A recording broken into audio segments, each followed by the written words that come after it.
The sound of heavy footsteps approached quickly. A few seconds later, an unexpected figure burst into the living room. This house really feels like home. What? Standing there with a beaming smile was my ex-husband, Roy. While the rest of us were left speechless, Roy plopped himself onto the sofa, completely at ease. Without hesitation, he spoke to us with no hint of shame. "I'm back. It must have been tough managing the household without me, huh? What kind of person says that after abandoning their family for an affair? Sure, things are stable now thanks to my current husband, Benjamin's income. But right after the divorce, it was an uphill battle. And yet, here he was, acting like he had done nothing wrong. Did he really think we'd greet him with a welcome back? Not a chance. I couldn't even muster the energy to respond. My son, Sean, and daughter, Mira, were silent too. Even Benjamin, the kindest man I know, was frozen in place, speechless. Not a single one of us replied to Roy. He doesn't belong here anymore. I was determined to show him that. My name is Victoria Young. I'm 36 years old and a working mom. I married Roy 14 years ago when I was just 22.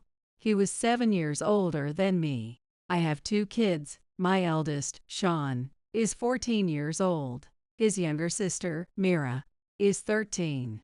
They're incredibly responsible kids, and I rely on them a lot in my daily life. Their dad, Roy, has always been so free-spirited that the kids probably learned what not to do by watching him, and they grew up to be the dependable kids they are today. I met Roy when I was a college student. He was an employee at the family restaurant where I worked part-time. Don't worry. If any rude customers give you a hard time, I'll step in and take care of it. Just call me right away, okay? Thank you so much." He was a kind and reliable senior colleague. True to his word, Roy was always the first to step in if something went wrong. "I'm so sorry. I'm always causing you trouble, Mr. Young. Don't worry about it. It's a man's job to protect a woman. Keep leaning on me whenever you need help." Roy said it confidently, without any arrogance, standing tall with pride. What a wonderful person, I thought. It didn't take long for me to fall for him. Not long after, Roy asked me out, and we started dating. By the time I graduated college, we were married. No one else cared about me as much as he did. If I married him, I thought, I would definitely be happy. I was so sure of it. But that confidence shattered right after Sean was born. What? Another night out? Yay! We're celebrating a friend's promotion.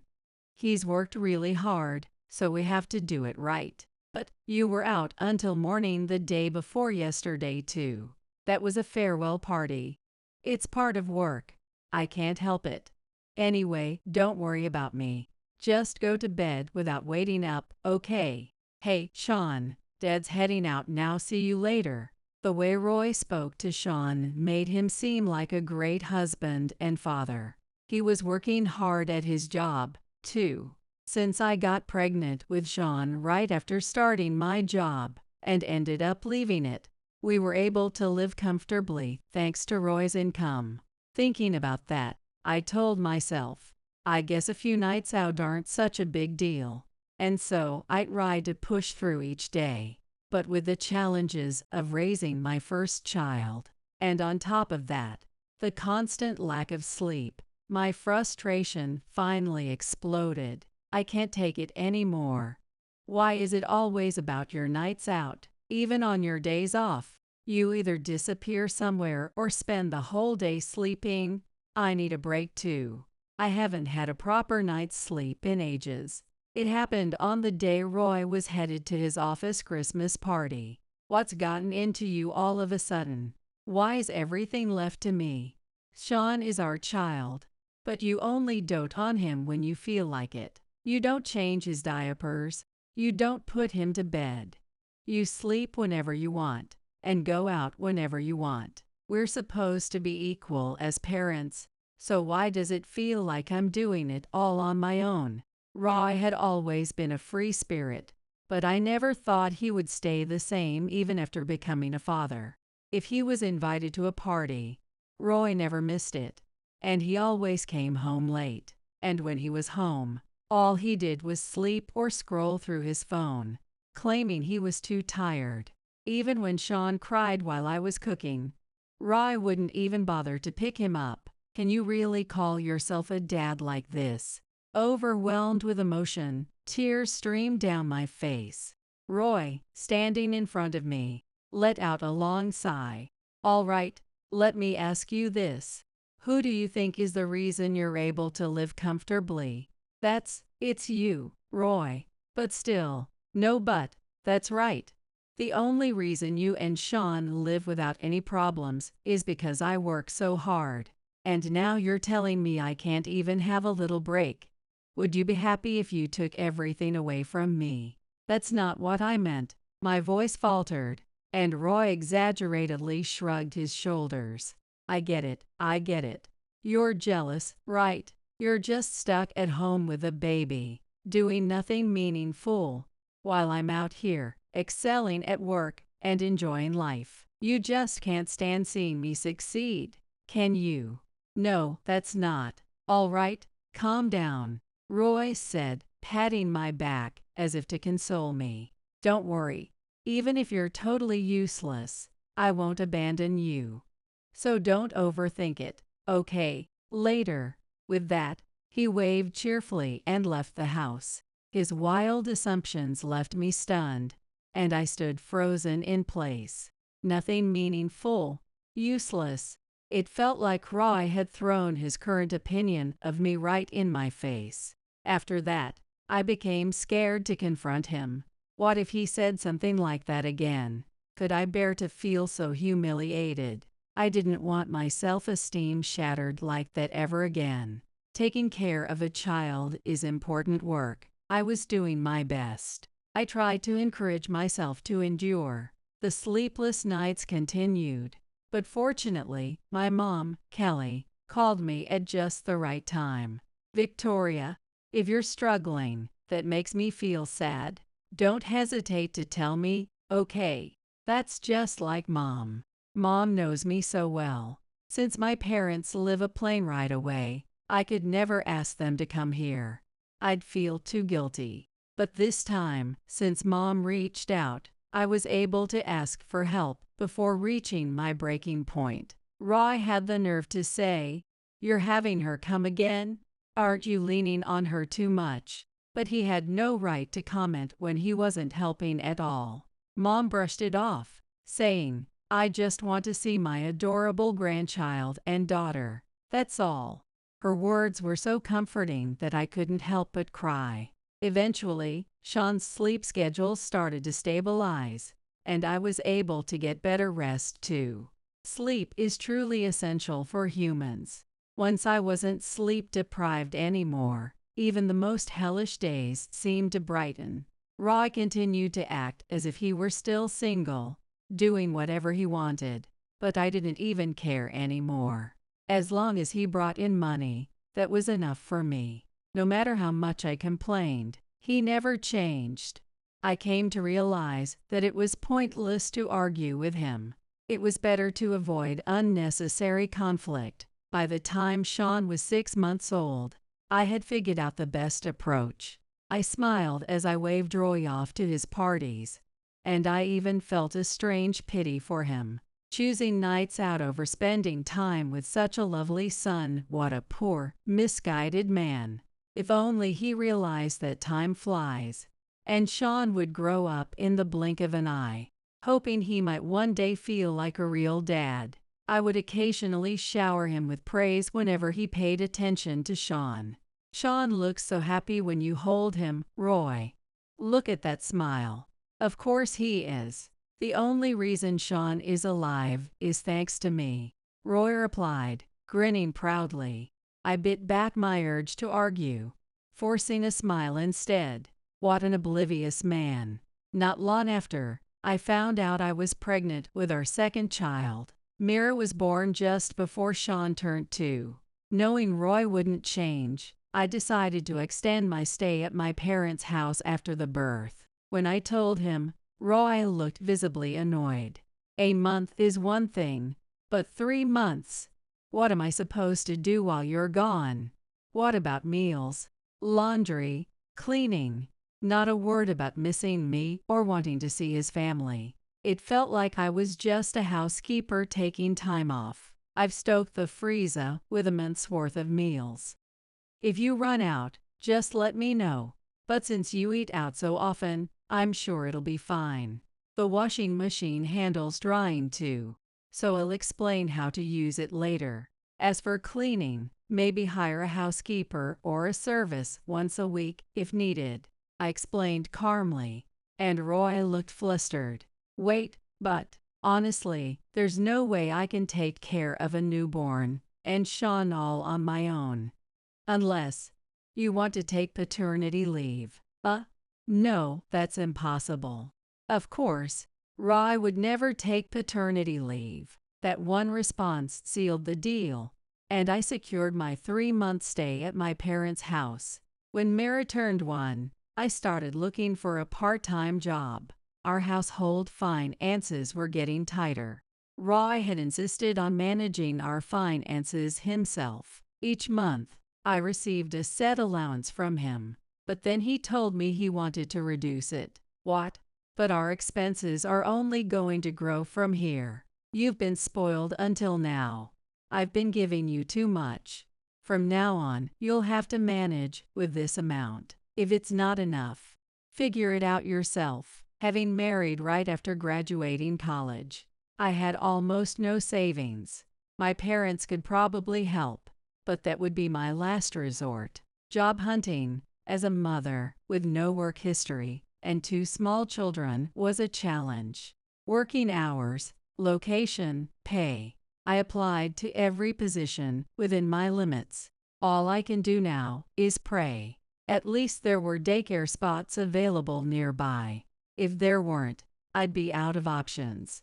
I really am trying to save, I muttered to myself. Roy claimed I'd been spoiled, but I hadn't been extravagant. In fact, I'd cut back as much as I could. I didn't eat out unless Roy wanted to, and I hadn't bought clothes or makeup since we got married. What else could I possibly cut? Please, let me find a job, I prayed. The interviews were nerve-wracking, but in the end, I got hired at a supermarket. My shift was weekday mornings to afternoons. Evening shifts paid better, but coming home late would make Roy upset, so this was the best I could do. The supermarket saw a steady stream of customers every day. That's where I unexpectedly ran into someone from my past. Victoria, is that you? Wait. Oh. The man calling my name was a handsome guy in a suit. It took me a second, but when I saw his face, the memories came rushing back. Ben. Oh wow, it's been ages since I heard you call me that. That warm smile of his, it was so familiar. Ben had been a neighbor near my parents' house. He was 7 years older than me. The same age as Roy, I realized. Of all places to run into you, Victoria. This is a surprise. I'm just as shocked. If this had been back in my hometown, it would have made sense, but this was far away. It turned out Ben lived nearby and often shopped at the supermarket. After that, Ben started dropping by occasionally, and we'd chat while I worked the register. Thanks to him, my part-time job became something I genuinely enjoyed. With my earnings, our financial situation eased up a bit, and I didn't have to make the kids sacrifice too much. Roy seemed to grow colder, but I was so focused on raising the kids that I barely noticed. Before I knew it, Sean and Mara were in middle school. Then one day, Roy came home from work, loosening his tie, and casually dropped a bombshell. Oh, by the way, I'm leaving this house tomorrow. What? It felt like time had stopped. What do you mean? Is it for a business trip? No, nothing like that. Then what is it? I found a place where I truly belong. As I tilted my head in confusion, Roy looked completely unfazed and explained further. I've found my soulmate. You know, someone who really needs me, just like I need them. So you guys are just in the way now. Excuse me. My jaw dropped. What kind of 40-something father says that to his wife? This was an outright declaration of infidelity. And it wasn't just me, he'd made it clear he didn't care about the kids either. I don't even understand what you're saying. You don't have to. All you need to know is that I'm leaving. But here's the paperwork. Fill it out and file it for me later. The paper Roy handed over was a divorce application. He was serious about leaving. This can't be happening. At least let's talk this through. You know I'm not changing my mind, right? Then you know what you need to do. The next day, as promised, Roy left. Life afterward was tough. I had suddenly become the sole breadwinner. The only saving grace was the kindness of my coworkers. Thanks to my part-time job manager's understanding, I was offered a full-time position. Mrs. Young is a diligent worker, they said. I felt grateful that my hard work had paid off. Sean and Mira also stepped up. We can help with the chores, they said. At first, I didn't know how we'd manage, but as the saying goes, it wasn't as bad as I feared. Within a few months, our lives had become more fulfilling than when Roy was around. I owed it to my job, my kids, and one other person. That person was Benjamin. After Roy left and the divorce paperwork was filed, Benjamin became someone I could confide in. Over time, we found ourselves drawn to each other. Eventually, Benjamin confessed his feelings, and we began dating. If it weren't for him, I might have been a mess. Thanks to him, our lives felt complete. A few months into our relationship, Benjamin proposed, and we became a family. I remarried less than a year after my divorce. I worried about how the kids would react, but as they spent time with Benjamin, they warmed up to him. We all resolved to cooperate and enjoy our new life together. One Sunday, we finally had a day with no plans. Why don't we go somewhere for a change? I suggested. That's a great idea. But Benjamin must be tired, Mira said. I'm fine. Sean, Mira, any places you'd like to go? Benjamin replied. Their eyes lit up with excitement, despite being teenagers. Watching their joyful expressions filled me with happiness. Just then, I heard a noise from the front door. What was that? It sounded like someone opening the door. Then came the heavy sound of footsteps approaching. A moment later, someone burst into the living room. This place really feels like home. For a moment, I couldn't comprehend what was happening. The person standing there with a big grin was none other than my ex-husband, Roy. While we stared in disbelief, Roy plopped onto the sofa, relaxing as if he owned the place. He smiled and said, "I'm back. It must have been hard keeping things together without me, huh? What kind of person abandons their family for an affair, and then has the audacity to say that?" Sure, things were stable now thanks to Benjamin's income, but after the divorce, it had been a struggle. And yet, Roy showed no sign of guilt. Did he really think we'd greet him with a welcome back? Not a chance. None of us said a word. Sean and Mira seemed just as stunned as I was. Even Benjamin, the kindest person I knew, was silent, frozen in place. Come on, are you all ignoring me? Or are you too nervous to say anything after so long? Finally, Roy noticed Benjamin. His eyes widened, and his brows furrowed. And who the hell is this guy? Hey, what's going on? How could you cheat on me? Answer me, Victoria. Were you always this unfaithful? There was no point arguing with a fool. This wasn't about intelligence. Roy was just too ridiculous to deal with. His face was red as he yelled. But let's not forget he was the one who cheated and left. Meanwhile, I had finalized my divorce properly before remarrying. There was nothing legally or morally wrong with what I had done. Roy had no right to ignore his own actions and spout baseless accusations. Victoria, Sean, Mira, frustrated by our silence. Roy's shouting grew louder. I turned my face away without saying a word, and Sean and Mira followed suit. Benjamin looked like he wanted to say something, but I gently pulled his arm to stop him. "You're all ignoring me. You're mocking me, aren't you?" No matter how much he yelled, our family completely ignored him. For someone as prideful as Roy, this must have been unbearable. Roy continued to make a dramatic scene, yelling and ranting to himself. But when none of us responded, he finally couldn't take it anymore and stormed out of the house. "This must be bad timing. I'll come back, you'll see." It was laughably pathetic. I exchanged glances with Mira, and we both burst out laughing. "You'll see, seriously? Do people actually say that?" Mira chuckled. "They sure do. But still, he said he'd be back. But would he really?" I wasn't sure, but a week passed, and Roy didn't show up. "Maybe he's not coming back," Sean said one Sunday as we walked side by side. "I hope so," I replied with a small sigh, recalling how much trouble he brought. Just then, a voice called my name from behind. "You, who's that young guy? Cheating again. First that other man, and now this young guy too."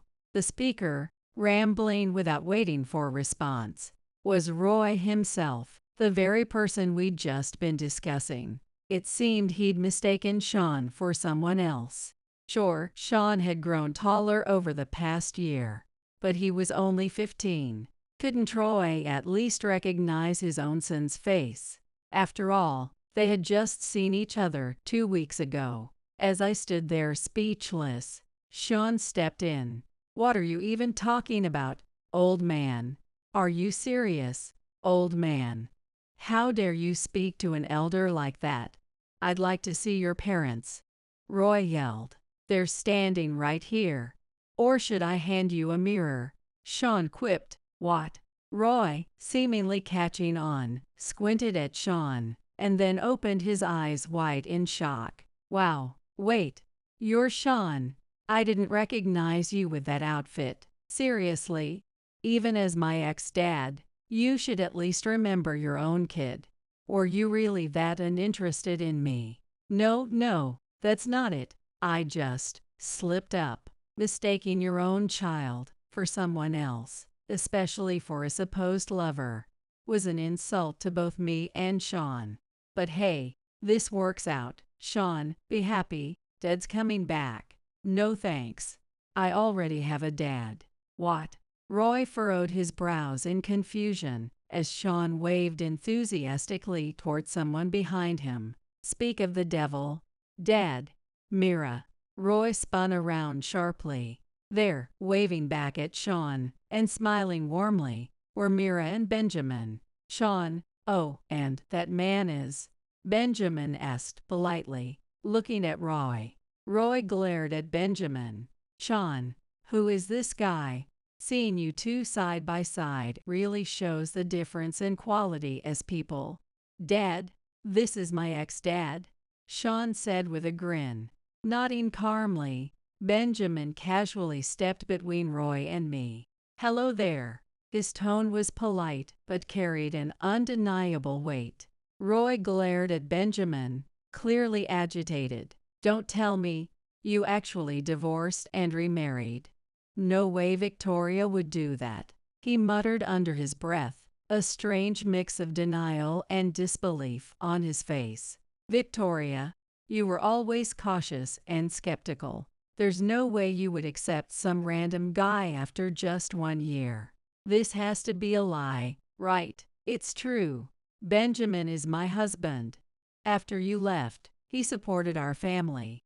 "That's a lie." For Roy, Anything he didn't want to believe was simply labeled as false. Oh, I see. You remarried because you were desperate for money. You were broke after I left, so you had no choice but to marry this guy. Coward. The fact that he could twist reality so blatantly to suit his narrative was almost impressive. I didn't remarry for money. I remarried because I love Benjamin as a man and as a person. That's impossible. It's all about the money. You were struggling after I left, so you knew we'd struggle financially without you, and yet you still left us. Doesn't that make you the coward? My cold response made Roy flinch for the first time. Then, Mira hugged Benjamin's arm tightly and spoke up. Oh, thank goodness Mom left such a cowardly man behind. Now we have an amazing dad, and I'm so happy. Hearing that from his own daughter seemed to hit Roy hard. Staggering slightly, he silently walked away, looking defeated. Benjamin looked at me apologetically. The kids are so incredible that I don't even need to do a thing, he said. Dad, you're too nice. Leave it to us, Sean and Mira reassured him. At this point, I thought Roy wouldn't bother us anymore. But it seems the world is full of people with unexpected persistence. 3 days later, Roy showed up at our house again. What are you doing here? Sean asked, annoyed. How dare you talk to your father like that? What's wrong with a parent wanting to see their kids? It's not like there's a restraining order against me. Maybe I should have hired a lawyer to take things that far. I never expected him to be this persistent. After he left, I thought I'd never see him again, but I never imagined it would turn into something like this. Anyway, this house is still under my name.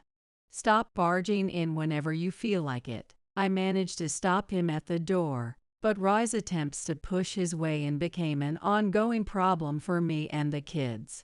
If I feel like coming by, I'll ring the doorbell. And if I see the kids in town, I'll talk to them. I have the right to do that. It's my decision.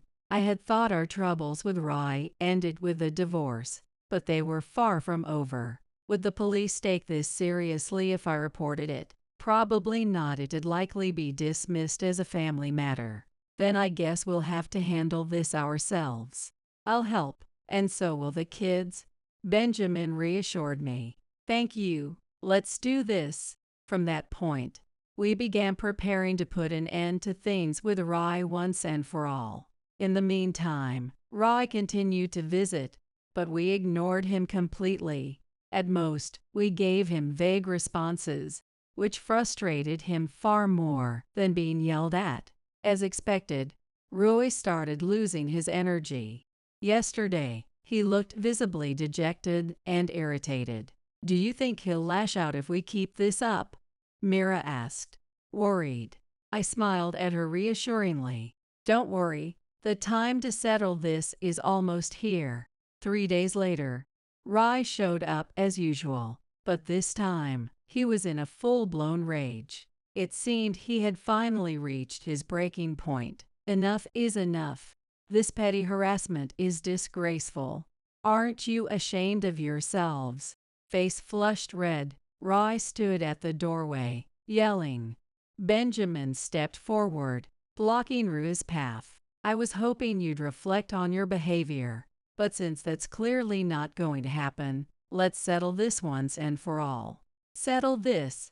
What do you mean? While Roy was thrown off by Benjamin's commanding presence, I quickly assured Sean and Mira to their rooms. Benjamin asked me to step away too, but I refused to leave everything to him. When Benjamin gave me a concerned look, I reassured him with a quiet "it's okay," and stayed by his side. How dare this guy barge into another man's family, stealing a wife while her husband's away? You're nothing but a homewrecker, Roy shouted. I was relieved that I had sent the kids away. I didn't want them to hear such vile words. Homewrecker, that's ridiculous.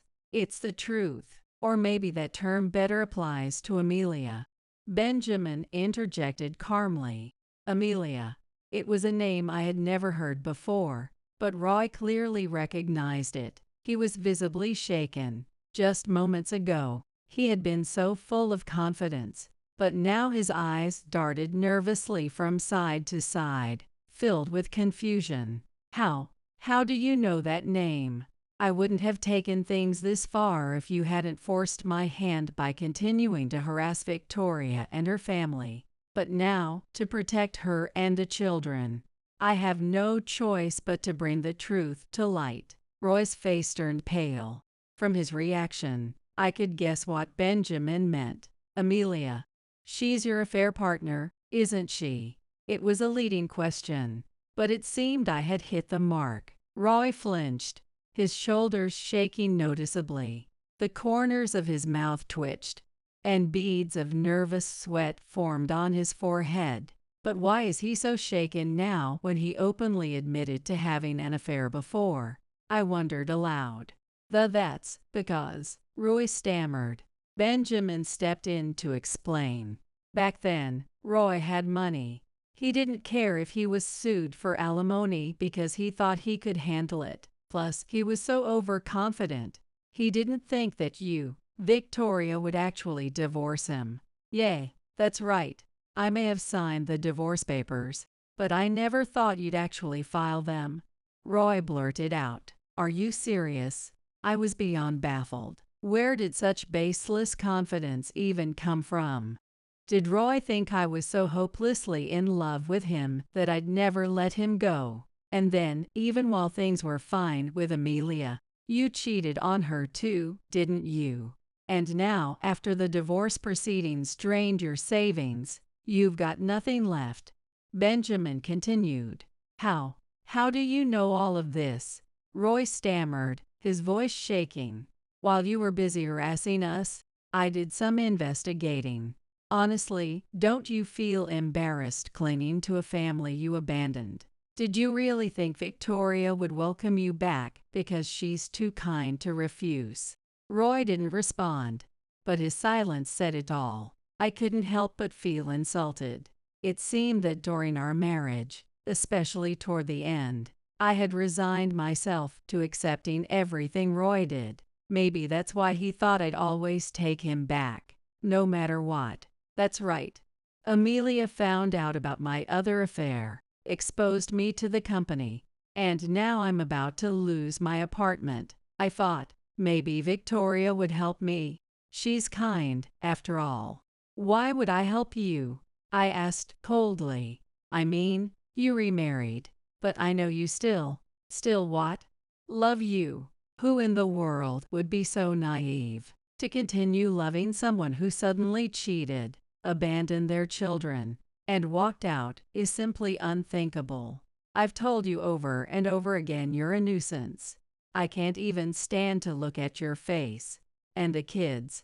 It's obvious, isn't it? You may have spent over a decade with them, but it's Benjamin they admire now. But I supported you all financially. Roy sputtered. And I supported you. I handled all the housework, raised the kids, did everything.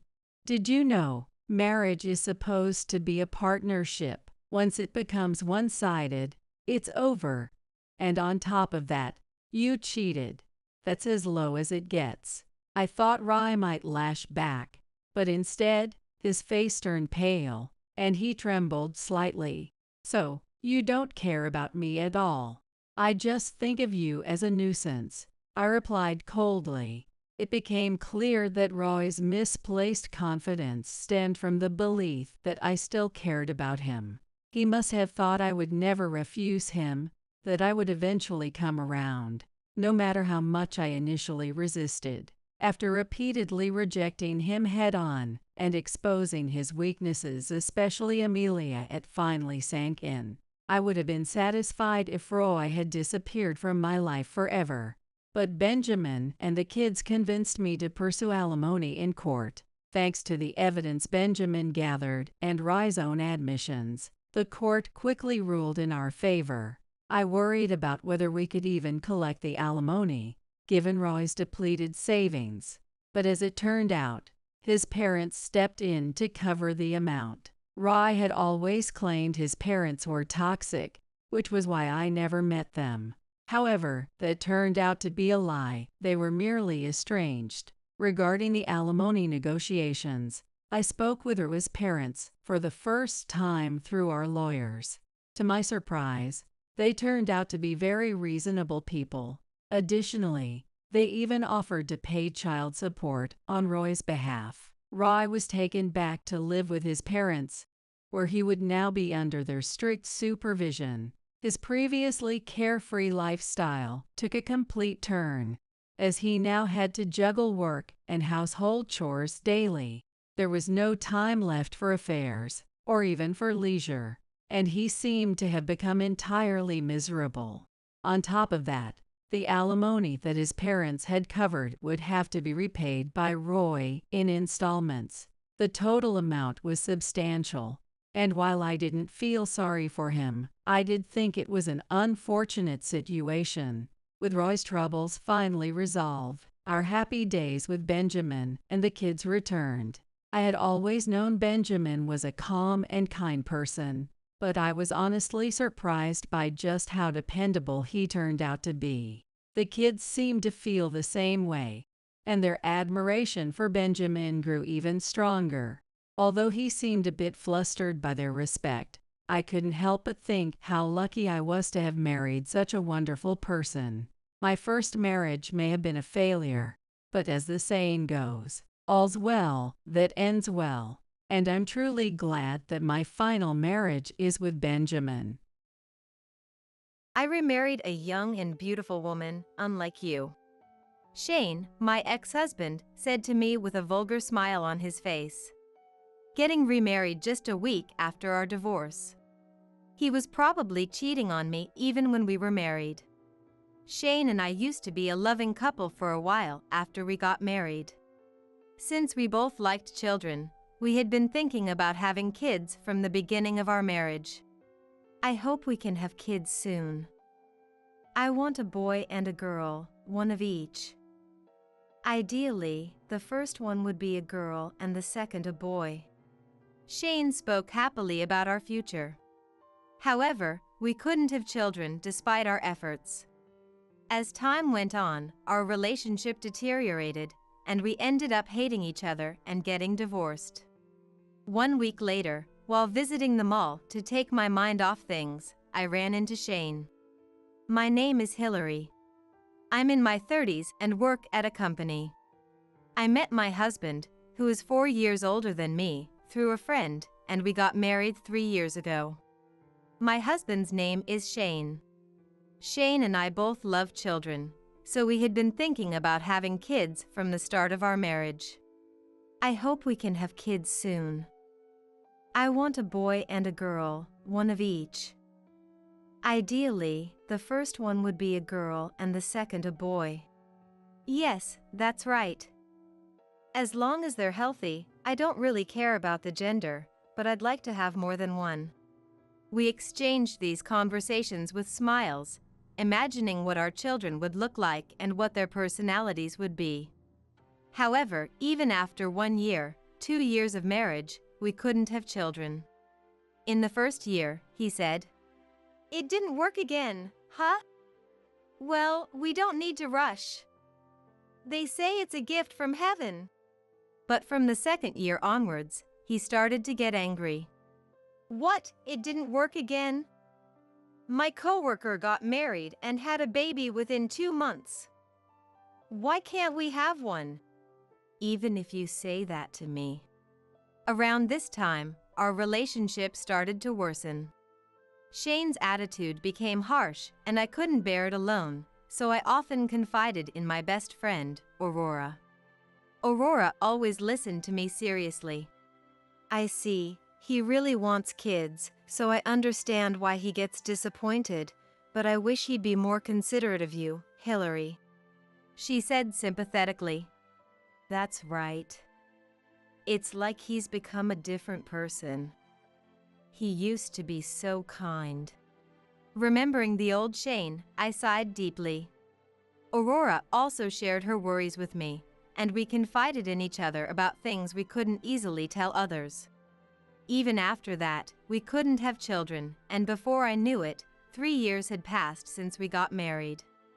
I thought it was impossible to get pregnant naturally, so one day I suggested infertility treatment to Shane.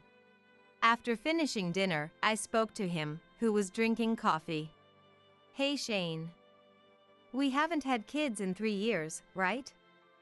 I'm already 34, so how about we try infertility treatment?" At my words, he made a blatantly annoyed face. "What? Infertility treatment? Isn't it because you're just getting old? If you want to do it by yourself. Why would you say that?" I was stunned by his unexpectedly harsh response and was at a loss for words. "I'm not doing it. There's no way the problem is with me." Shane spat out those words and quickly left for the bedroom. I was left standing there in shock. Is he not willing to cooperate at all? I quietly murmured, feeling a mix of emptiness and sadness. Reluctantly, I decided to go to the fertility clinic alone for the time being. After undergoing the initial tests by myself. "Where is your husband? He needs to cooperate too. Many cases of infertility are due to male factors. Next time, bring him along," the doctor asked. Taking the doctor's words to heart, I decided to discuss the issue with him again that night. "Hey, infertility treatment won't work if it's just me. You need to get tested too, so can you come to the clinic with me?" "What? You think it's my fault? It's obviously your problem, not mine. I'm not involved. I told you to handle it on your own. Don't drag me into this," he shouted angrily. "But it seems that male infertility is also common." "What?" The doctor said so, and he insisted that husbands need to cooperate too. "Please, Shane, come to the clinic with me," I pleaded desperately with him. Reluctantly, with an annoyed look on his face. "Fine. Stop nagging," he finally said. A few days later, I took Shane to the fertility clinic. Shane underwent the tests, but when he came out of the examination room, he looked irritated and upset. We waited in the waiting room to hear the results of my previous tests and Shane's recent ones. However, the clinic was crowded, and we weren't called for a while. Shane, unable to wait any longer, stood up from his seat and said, "I'm leaving." Ignoring my attempts to stop him, he left the clinic alone. Reluctantly, I decided to hear the results by myself. Finally, I was called in and listened to the doctor's findings, which shocked me. "I have to tell him." I hurried home. Opening the door, I said, "I'm home," and then washed my hands before heading to the living room. There stood Shane, looking furious, his face contorted like a demon. "What's going on? Hey! This is ridiculous. I thought fertility tests would be easier. Why did I have to go through such humiliation?" Apparently, he was unhappy with the methods used in the male infertility test. "Well, we need to do proper tests to find out why we can't have a baby. So, about the test results." Before I could finish, he interrupted me, yelling, "You're an old woman, that's why we can't have kids, and I had to go through that. I can't take it anymore. I want a divorce." "What? What are you talking about all of a sudden?" Shane's sudden declaration of divorce left me stunned. "I can't live with an infertile old woman anymore." "What?"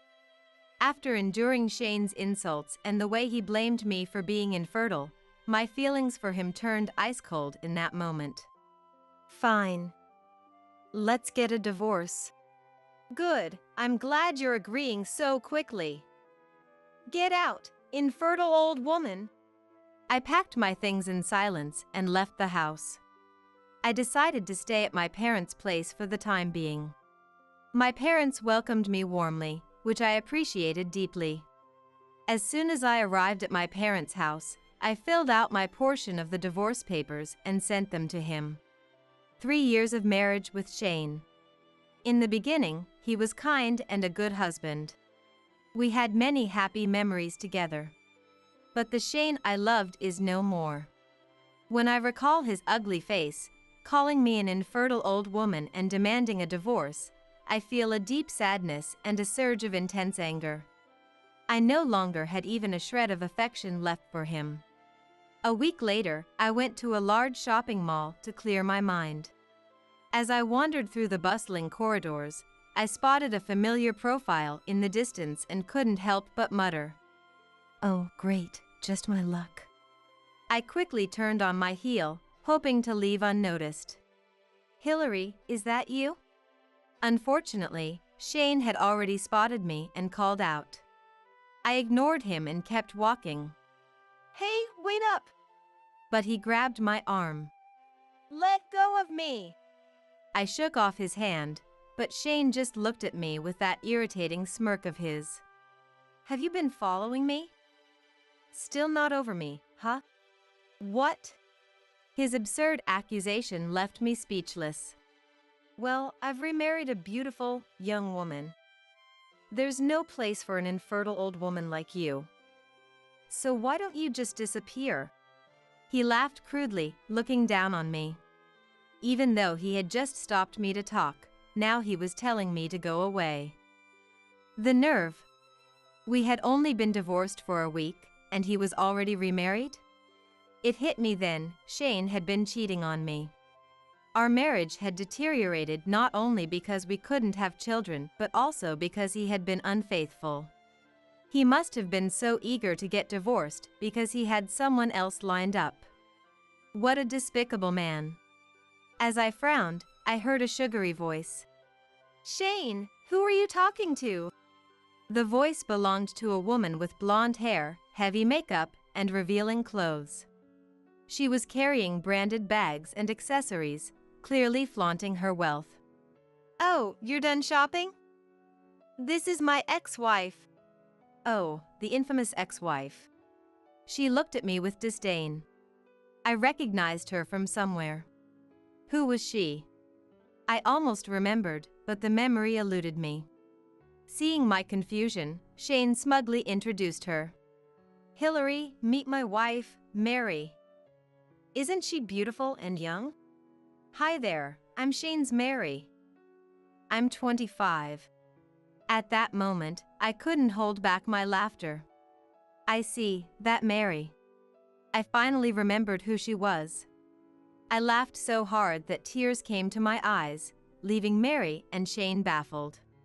Between fits of laughter, I managed to say to Shane, "My condolences. Anyway, I'm busy, so I'll be going now." As I tried to leave, Shane hurriedly stopped me. "Hey, wait. What do you mean, my condolences? Is that your way of trying to cope? Coping? Not at all. Then what? Explain yourself," Shane demanded, clearly irritated. "Fine, I'll tell you." I turned to Mary. "I know who you are," I said.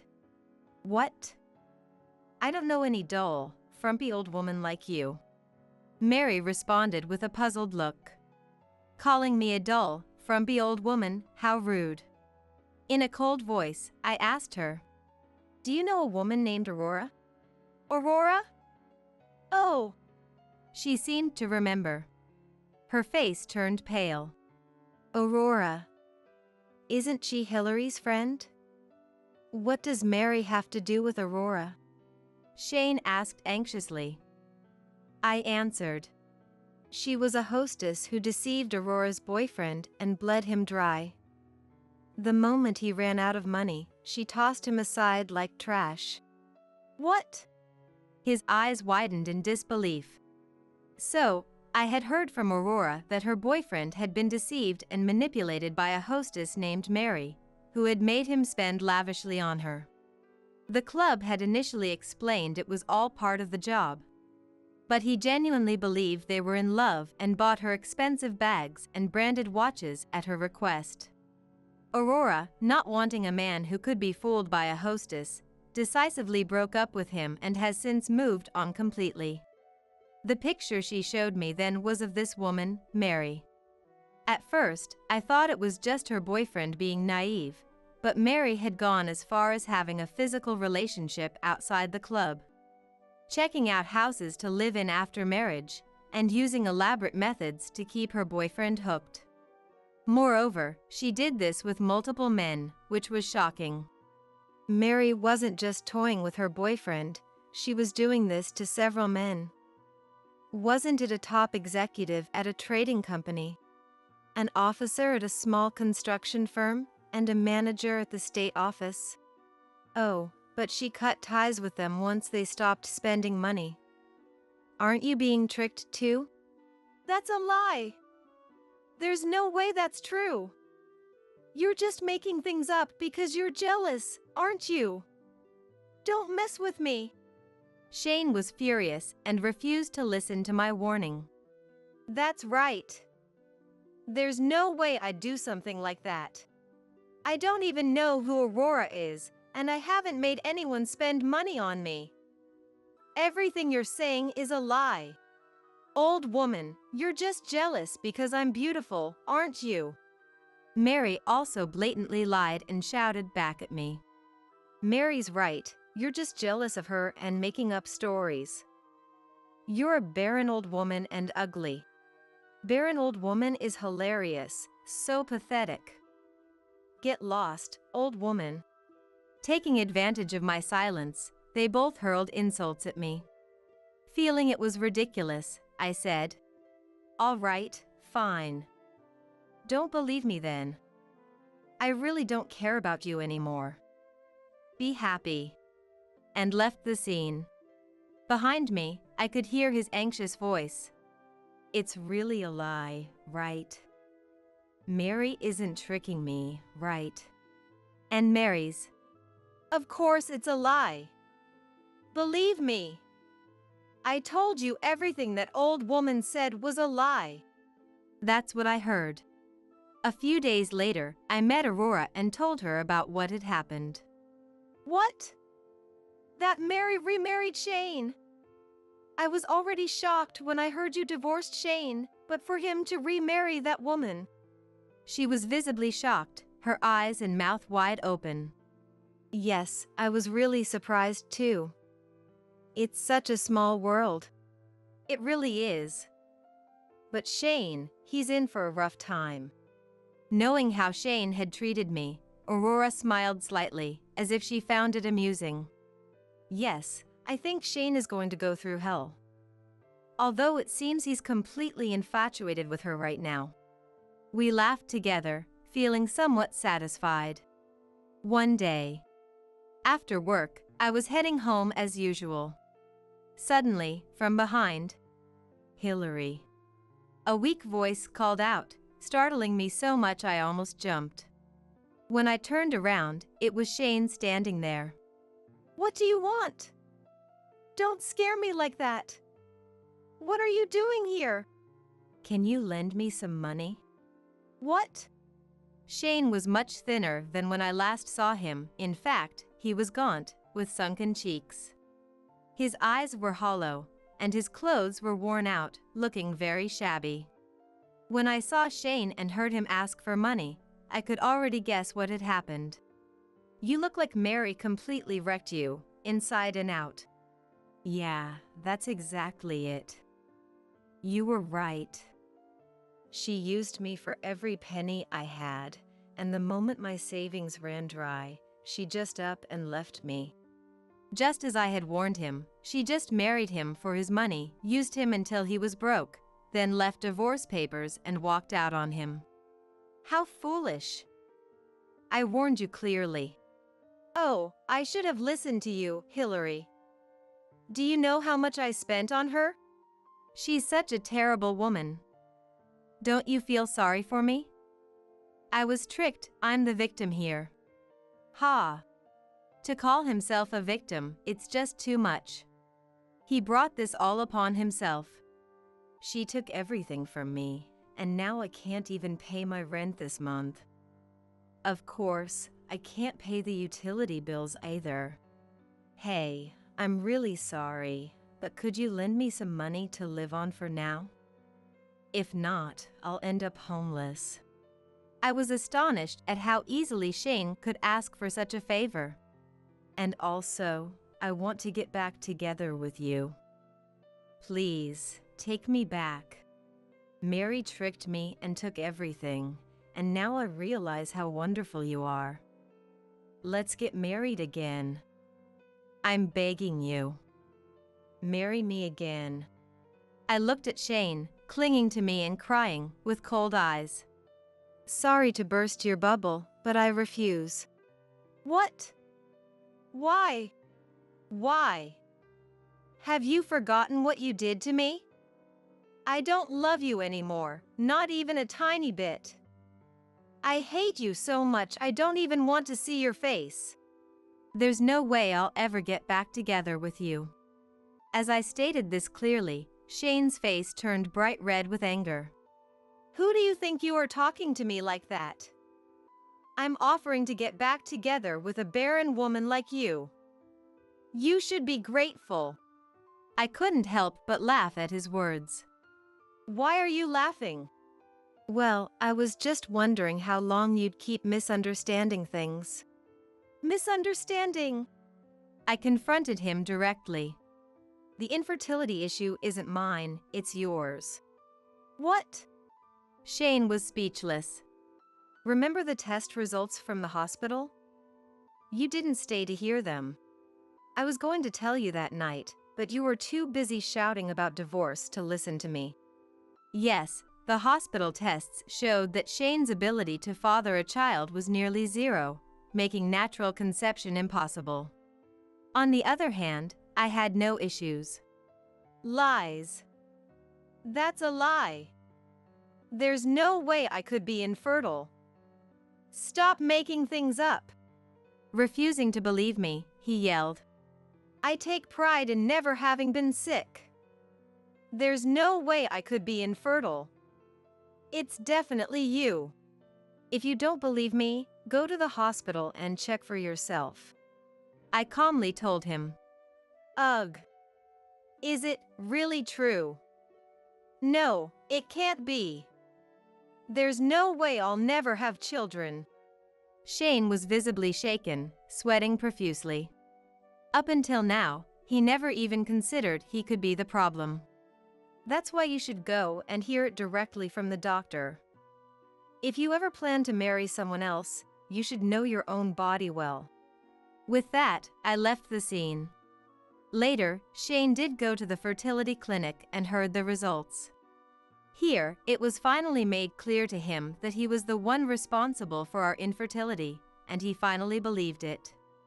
He called me many times, but I ignored all of them. Then, he started leaving voicemail messages. Hey, it was my fault. I'm really sorry. Please give me another chance. Answer the phone. I'm begging you. I have no money. The debt is getting out of hand. Hillary, please help me. He left many such messages, and I got so fed up that I deleted them all and blocked Shane. A few days after blocking him, Shane ambushed me outside my workplace. Hillary, please. I don't need us to get back together, but just lend me some money. I'm not asking for much. $10,000, no, even $5,000 would be fine. I'm begging you. We were married, right? Shane pleaded with deep regret. Stop it. Not here. I'm not giving you a single cent. Go away. I'll call the police. Even though I warned him, Shane continued pleading. Lend me the money. He wouldn't budge, so I actually called the police to handle the situation. Shane was apparently so shocked by being confronted by the police, or perhaps afraid of increased police patrols, that he didn't appear in front of me again. Shane continued to pile up debt due to his financial struggles, moving into a rundown apartment and taking a part-time job at a convenience store at night to make ends meet. But the strain took its toll, and he started making frequent mistakes at his main job. He was seen as a burden by everyone, doing poorly at his primary job while also juggling a side job, and he was feeling quite uncomfortable about it. Meanwhile, I had almost completely recovered from the shock of the divorce and was working energetically every day.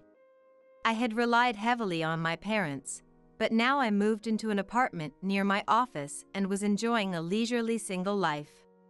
Recently, on a trip that Aurora and I had been planning for a long time, I started dating a man named Tarek whom I met during the trip. It was a long-distance relationship, but last month, he was transferred to a branch near my house. He asked me, "Would you marry me?" So, it looks like things are going to get busy from now on. You still have that plain face, don't you? By the way, Kate, are you still single and living alone? That's so hilarious. On a holiday, when the doorbell rang, I opened the door to find my sister and standing there, the same sister who had taken my husband Jim from me. 2 years ago, their affair had been discovered, and I had broken up with him. Since then, I had lost track of the two of them, but now Anne had suddenly shown up, mocking my appearance and flaunting the ring on her left ring finger. We got married, so I thought we should meet at least once. Now I'm happily living with your ex-husband. My name is Kate. Since I was a child, I had always been self-conscious about my appearance. My face and body were plain and unremarkable, and while I looked normal to others, I had a beautiful sister named Anne. I had always been compared to her, who was 5 years younger than me. I once overheard relatives. "And is so cute, but Kate is plain. They don't look like sisters. Are they really from the same parents?" saying. Anne knew about these comments and had always looked down on me since childhood. She had a selfish personality and believed she was superior to me, her older sister, and often demanded my things or simply took them if I didn't give them to her. Because of this, I frequently had unpleasant experiences living with her. However, our parents treated us equally regardless of our appearances. They ignored the relatives' hurtful remarks and showered me with love, which made me love my parents dearly. But my parents couldn't protect me from the harsh words at school. Naturally, I was compared to and at school as well. The cute younger sister and the plain older sister. This comparison was frequent, so I decided to excel in academics, as I couldn't compete with my sister in looks. My hard work paid off, and I consistently ranked at the top of my class. My best subject was Spanish, and my parents praised me every time I scored well on a test. However, when I was 17, my mother died in an accident. After mourning her death, I took over the household chores, but Anne didn't seem to grieve much and started treating me like a housekeeper. She always took advantage of our father's absence, which made it even worse. At that time, Anne was just starting middle school. She would order me to buy snacks and drinks and sometimes even demanded money. My monthly allowance is too small. Kate, you don't care about fashion or buying things, right? So, you can lend me some money, can't you? Even when I lent her money reluctantly, she never paid me back. Seeing Anne becoming more selfish than ever after our mother passed away, I felt a sense of urgency to leave home as soon as possible. I studied hard and managed to get into the university of my choice, starting to live on my own. After 4 peaceful years at university, I landed a job at a major international company. Being good at Spanish, my language skills improved even more after joining the company. Although I faced many challenges, I found my work rewarding and diligently performed my duties for 5 years. Just as I was achieving great success, a male employee who had joined the company that year suddenly confessed his feelings to me. I've been attracted to you since the first time I saw you. Please go out with me. He stopped me on my way home from work and said this. The man who would later become my boyfriend, Jim, was 5 years younger than me and worked in the same department. What? Why me? Is this some kind of prank? When he confessed his feelings, I felt more bewildered than happy. He was quite handsome and very popular at work. There were many women in the company who were much more attractive than I was, so I couldn't help but suspect that Jim was just playing around by choosing to confess to someone as plain as me. But Jim, looking straight at me with a serious expression, continued. Kate, you always work so hard and take care of the younger employees. I've always admired your dedication and kindness. I was surprised because I had hardly ever talked to Jim before. I never imagined that someone as successful as him would even notice me. Honestly, I hadn't paid much attention to him until he confessed to me. Even when other female employees gossiped about how handsome he was, to me, he seemed like someone who was just used to the attention of women and was far out of my league. But Jim's sincere demeanor at that moment deeply moved me. If you're okay with someone like me, I'd love to, I said. I was so embarrassed that I looked down, but when I lifted my head, I clearly remember seeing his delighted smile. I had almost no experience dating men. Throughout high school, I was always compared to and never had a chance for romance, and in college, the one guy I briefly dated broke up with me, calling me dull and plain. So, the idea of dating someone as good-looking as Jim was incredibly exciting to me at the time. We soon started living together. Our relationship went smoothly, and Jim would visit my father several times a year to show his face. My father was very happy that I had a boyfriend. Jim also seriously told my father, "I want to marry Kate someday," which made me incredibly happy. 3 years later, we got married. I was 30 and Jim was 25. When our coworkers heard about the wedding, they all warmly congratulated us, and I was on cloud 9. Jim transferred to a different department at work after our marriage, but we both continued to work hard. After registering our marriage, we decided to visit my father together. My father was happy about our marriage, but I hadn't informed my sister about it. Maybe my father had told her, but I hadn't received any contact from her. Although I knew her contact information, we hadn't kept in touch since I left home, and I avoided seeing her whenever I visited. And was still living at home. She had repeated a year in high school and 2 more in college, finally graduating this year. I planned my visit to avoid meeting Anne, who I didn't want to see. However, while my father, Jim, and I were chatting pleasantly, the front door opened and a familiar voice called out, "I'm home." I froze in surprise, as I feared, and walked into the living room. "And you're home early today," my father said. "My plans got canceled, so I came back. By the way, who's this handsome guy?" And explained about her canceled plans and then, without looking at me, stared intently at Jim. I felt uncomfortable with how she seemed to be sizing him up and was about to tell her to stop when Jim's face lit up at the sight of Anne. "Nice to meet you. I'm Jim, Kate's husband," he said, standing up and smiling as he approached Anne. Jim was obviously charmed, and Anne introduced herself with a look that suggested she didn't mind the attention. I had a bad feeling about this. Anne turned to me with a sly smile. "I heard from Dad that Kate got married, but I can't believe she married someone so handsome. Isn't he too good for plain Kate?" "Anne, how could you say such a thing?" Dad immediately scolded her, but it had no effect on Anne. On the contrary, Anne clung to Jim, linking her arm with his and pressing her body close. "Hey, Jim. How old are you? What do you do on your days off?" And looked up at Jim with a sweet voice, trying to entice him.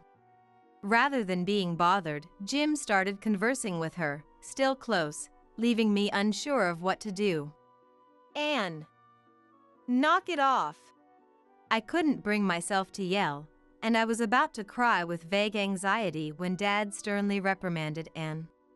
She glared at me with discontent but reluctantly pulled away from Jim and left the living room. After that, conversations with Dad didn't go smoothly, and we decided to leave. However, just as we were about to step out the door, Anne, who was supposed to be in her room, came back and snuggled up to Jim again. Jim, come again soon. She quickly stepped back, but I couldn't shake off the bad feeling. Because Jim looked so happy while talking to Anne. It was clear he was captivated by her beauty. Since visiting my parents' house, his behavior had significantly changed. He started carrying his smartphone everywhere, even to the bathroom or when he went to the toilet. Hey, what's going on lately? Are you expecting a message from someone? When I asked curiously. None of your business, Kate. Jim only responded irritably. Recently, Jim's attitude towards me had become cold, almost like he was a different person. Our conversations as a couple dwindled, and Jim began going out alone from the morning on weekends. He would always return home late at night or early the next morning. Whenever I asked where he had been, he always evaded the question. I didn't want to doubt Jim, but with such frequent occurrences, my distrust only grew. One day, I had a business trip that would keep me away for a few days. The trip was supposed to last 3 days. However, the work finished half a day early, allowing me to return home on the night of the second day.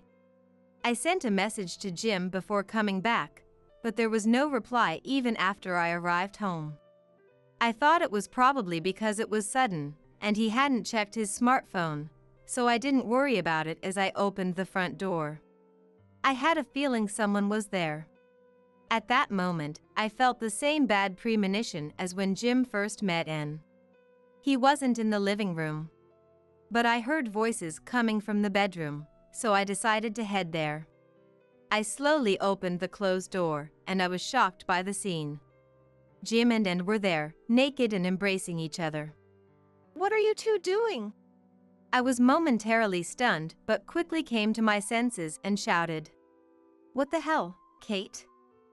I thought you were coming back tomorrow. Jim, apparently not having checked his smartphone, grumbled while getting dressed, showing no sign of remorse. He might have been ignoring my messages on purpose. What the hell, you ruined a good moment. Kate, you never know how to read the room, do you? And glared at me with annoyance after getting dressed. And what is going on? This is cheating. I angrily confronted her, but Anne mocked me. What? Jim and I agreed to this, so there's no problem. Jim said he prefers me to a plain woman like you. Anne said triumphantly, clinging to Jim. Jim patted Anne's head with satisfaction, not even glancing my way, even though I was his wife. Watching the two of them, my intense anger quickly subsided, and my affection for Jim began to fade. While they were engrossed in each other, I slipped my hand into my pocket, took out my smartphone, and started operating it. Hey, Jim. Recently, you've been distant and always carrying your smartphone around. Is it because you've been in contact with Anne? I asked, trying to remain calm. Jim finally looked at me and sneered. Yeah, that's right. And is beautiful and attractive, unlike you, Kate. It's a pity that Anne has an unattractive sister like you. Jim mocked my appearance and praised Anne. Apparently, Jim had taken a liking to Anne when he visited my family some time ago. And felt the same way. When we were leaving, she secretly slipped a note with her contact information into his pocket. Jim sent a message to the number on that note, and that's how their relationship started, Jim explained unapologetically. Furthermore, I only married you because I knew about your achievements and thought you'd make a good wallet. Who would want to be with someone as unattractive as you otherwise? Hearing his insults, my vision nearly went black. Jim's serious demeanor when he confessed his feelings to me had been a lie to deceive me. Fighting back tears of frustration, I quickly called my father to report what and Jim had done. My father rushed over to my house, and seeing Jim and together, he was furious. You too! What a stupid thing you've done! However, showed no remorse despite my father's anger. Jim also. I'm sorry about this, but I've fallen in love with Anne, he said brazenly. Even my father was taken aback by his audacity, sighing deeply. That's enough, Anne. I'm cutting ties with you. I've overlooked your selfishness up to now, but this time I'm done. You haven't been looking for a job at all, so I won't be helping you anymore. Don't come back home. Even when my father disowned her, her expression didn't change. Fine by me. I'm going to be happy with Jim from now on. Not a single word of apology to my father for raising her all these years. My disgust grew. I reached my breaking point and glared at the two of them. Then do whatever you want. Jim, we're getting a divorce. Yeah, fine. That would be a relief. Don't ever show your face to me again. His insults no longer reached my ears.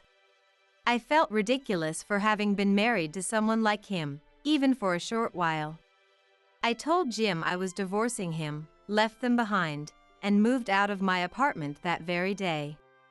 After moving back to my family home, I quit my job, but thanks to my father, I quickly found a new one. My father worked for a foreign company in the same industry as my previous job. There was a job opening, and my father, who held a high position, spoke to the CEO on my behalf to get me hired. By the time the divorce was finalized, Jim had also left the company, and he and had moved somewhere unknown. I enjoyed a peaceful life with my father and adapted well to my new job. 2 years passed like that. By this time, I had almost forgotten about Jim and but then something unexpected happened. It was my day off, and I was doing housework when the doorbell rang. When I opened the door, there stood Jim and Anne, who had been missing. Seeing my face, they both sneered. How have you been?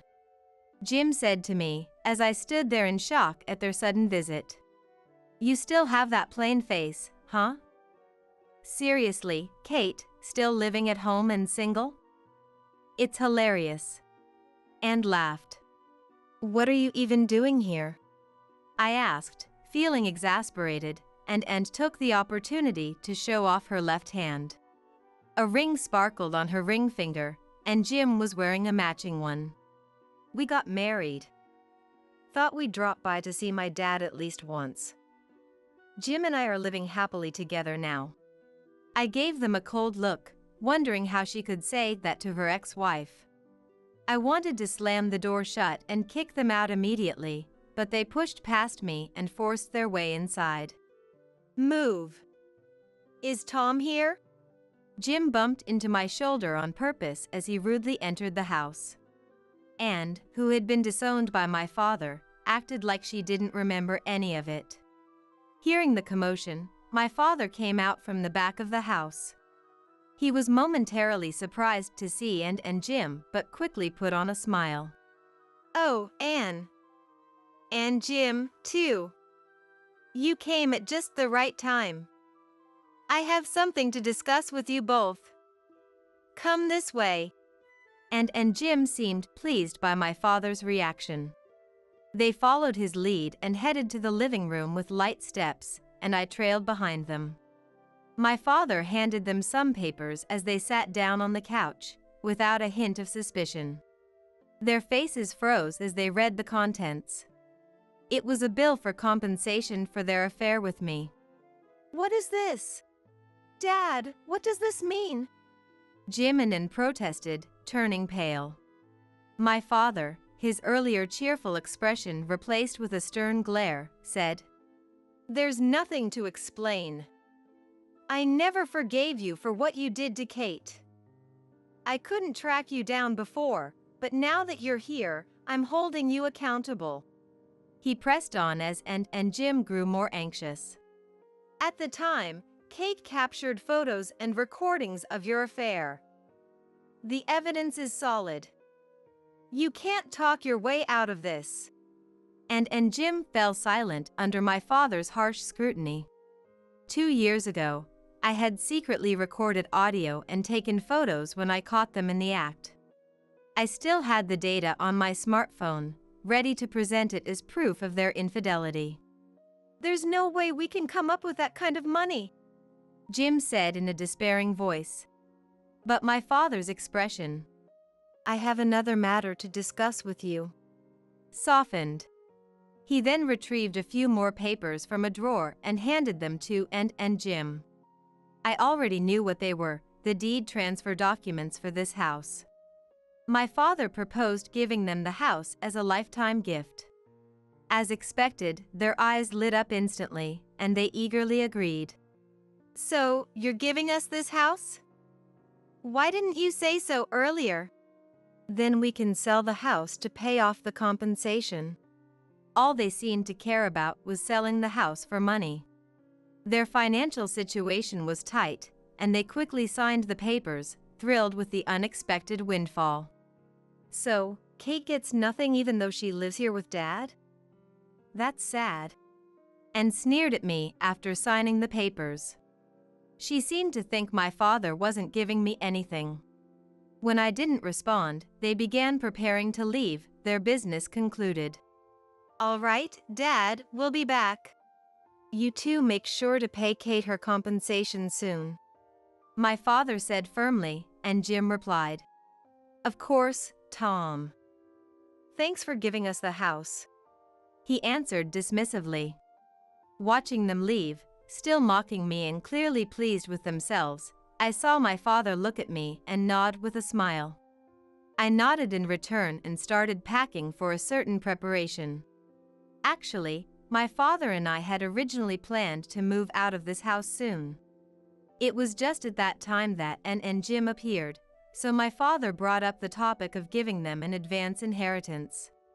After we moved out, and Jim tried to sell the family home immediately, but the house, although spacious, was quite old and deteriorated. We received a call about that once. "You really stuck us with that old house. It's not worth any money at all." As soon as the call connected, she was furious, but I had no intention of taking her seriously.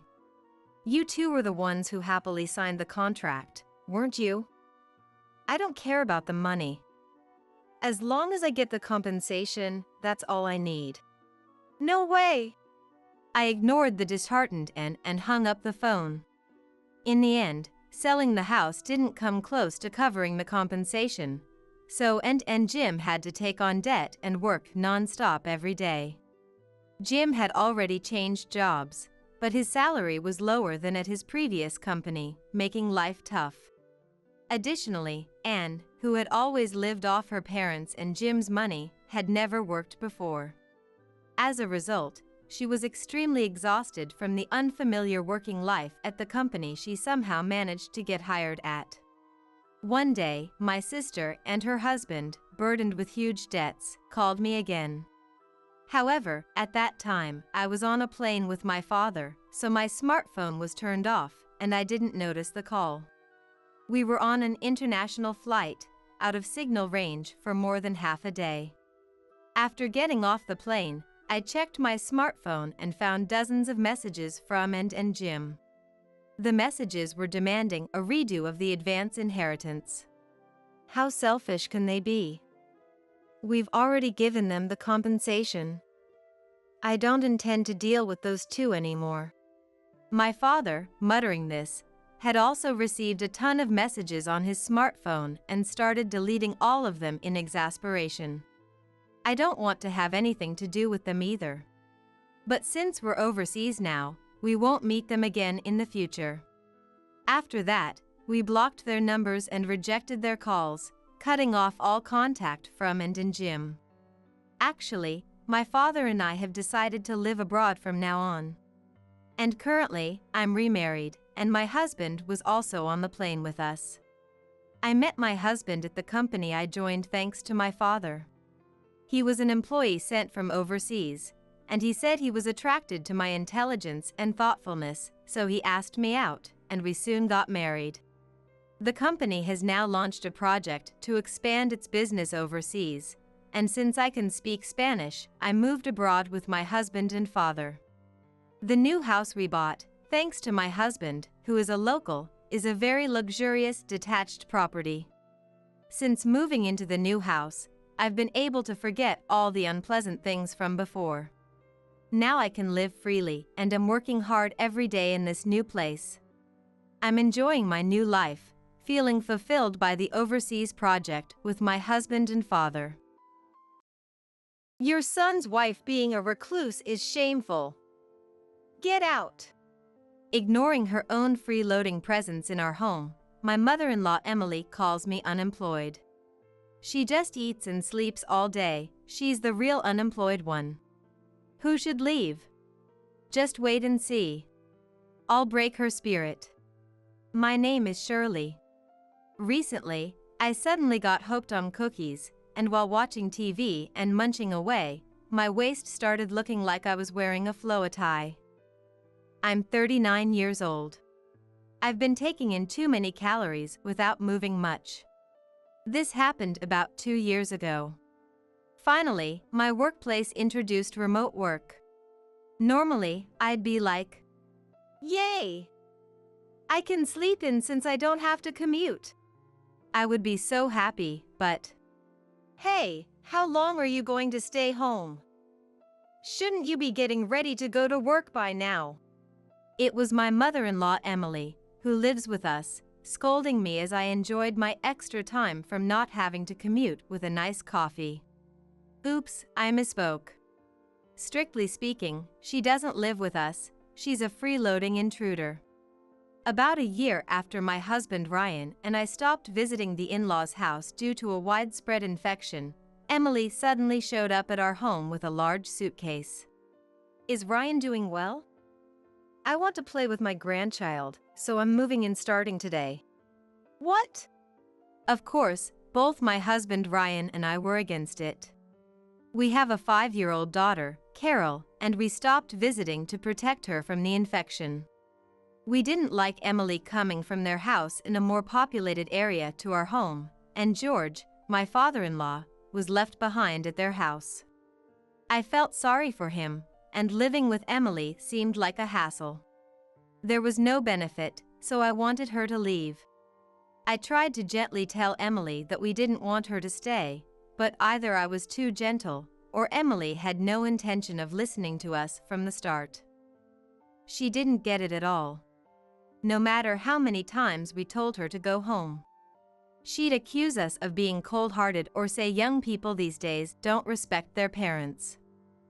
Eventually, she managed to stay by giving us lectures.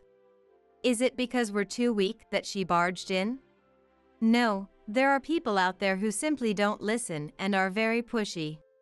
On the first day Emily barged in, we had a huge fight, and instead of leaving, she tried to barricade herself on the second floor of our house. When I stood in her way, she made such a scene that Carol was frightened and cried loudly. It was a mess. My husband and I, exhausted from work and child-rearing, didn't have the energy to fight off such a monster. That's how we ended up living with this demanding mother-in-law. Watching me drink coffee, Emily glared and said, "Didn't I tell you yesterday that I'm working remotely now?" I thought to myself as I tried to explain my new work arrangement to her again.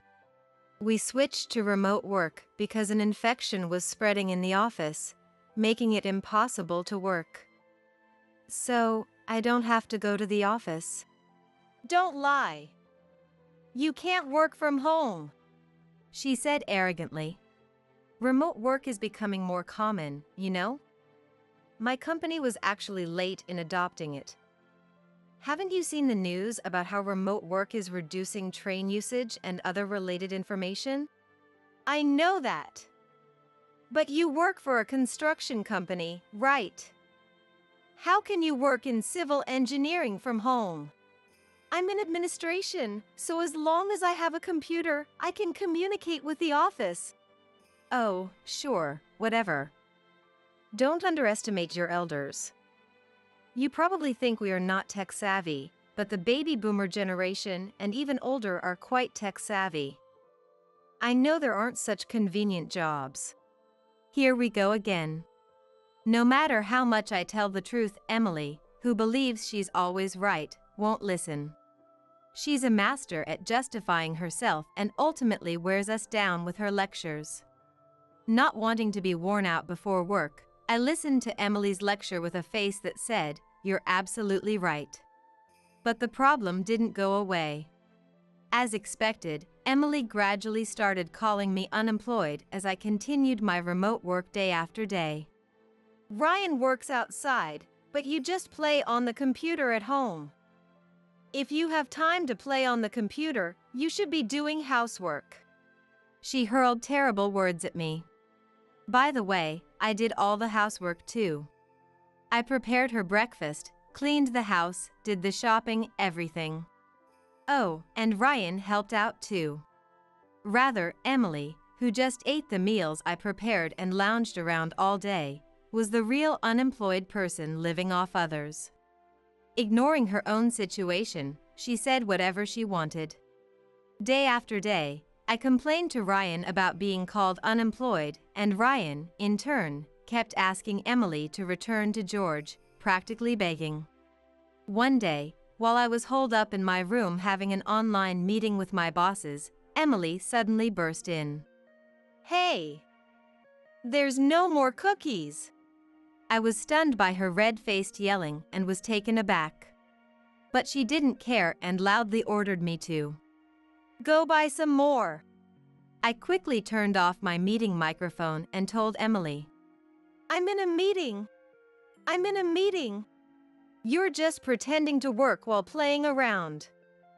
What meeting? You're just a shut-in. There's no snacks. Stop complaining and go buy some. And I wanted rice for breakfast today, but you served bread for 2 days in a row. How can you be so thoughtless? You're really stupid. She should do these things herself. She's freeloading and not even contributing to living expenses. To be honest, the house is under my name, and I pay a $1,800 mortgage every month. Right after we decided to buy a house, Ryan was forced to transfer to a faraway branch, and when he refused, they demoted him, so he decided to quit. At that time, I was working for a larger construction company than I am now and had financial stability, so I took out the mortgage under my name. Now Ryan covers the living expenses, and we split everything else equally as a couple. How could I possibly be what she calls unemployed? That day, she kept pestering me to go buy cookies, and when she got too insistent, I shut her out of the room. Emily got so mad she pounded on the door repeatedly. I went back to the meeting, but I couldn't concentrate, and the day's work was a disaster. When I told Ryan about it, he, who usually chose his words carefully around Carol, uncharacteristically shouted at Emily. Enough is enough! He had reached his limit with this living arrangement too. Emily, while not doting, had always had a soft spot for her only son, Ryan. Usually, she takes a I'm the parent stance and is strong-willed, but when Ryan gets genuinely angry, she becomes weak. If Ryan could control his anger and be serious, maybe Emily would have left our house. But Ryan is gentle by nature, so it's not usually his way. When he forcibly grabbed her arm and dragged her to the front door, Emily finally calmed down a bit. Oh, did you think we actually kicked her out? Ryan managed to push her outside, but Emily threw a fit and forced her way back inside. Both Ryan and I resisted letting her back in, and ended up with several bruises on our arms and legs. It seemed she had no intention of moving. She hates being told what to do, so even if we tried to kick her out, she'd just come back. If only we could break her spirit. But we had no idea how to handle such a monster. After a period of relative calm, Emily suddenly said one day, I met a neighbor on my walk today. They said their wife also works remotely but still goes to the office sometimes. So, your story is a lie. What? She walked in while I was working, looking smug as if to say, see, I was right. I couldn't help but pause my work. I knew something was off with you being home every day. What are you talking about? I'm in the middle of work right now. Stop with the lies. I heard from the neighbors that not every remote worker is home every day. They go to the office sometimes. Well, that depends on the company's policy. Mine allows full remote work, so I choose to stay home because of Carol. Trying to cover up your lie now is just childish. No, really, it depends on the company. I'm so embarrassed for you. When I told the neighbors that my son's wife never leaves the house, they were shocked at your remote work setup. How embarrassing. They were probably just surprised by the variety of work styles. But to Emily, it sounded like, there's no way such remote work exists. Your son's wife must be a recluse. She wore a triumphant grin, laughing loudly.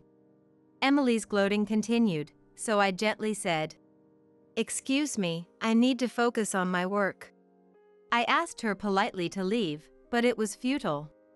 If you're just playing around, you should listen to people.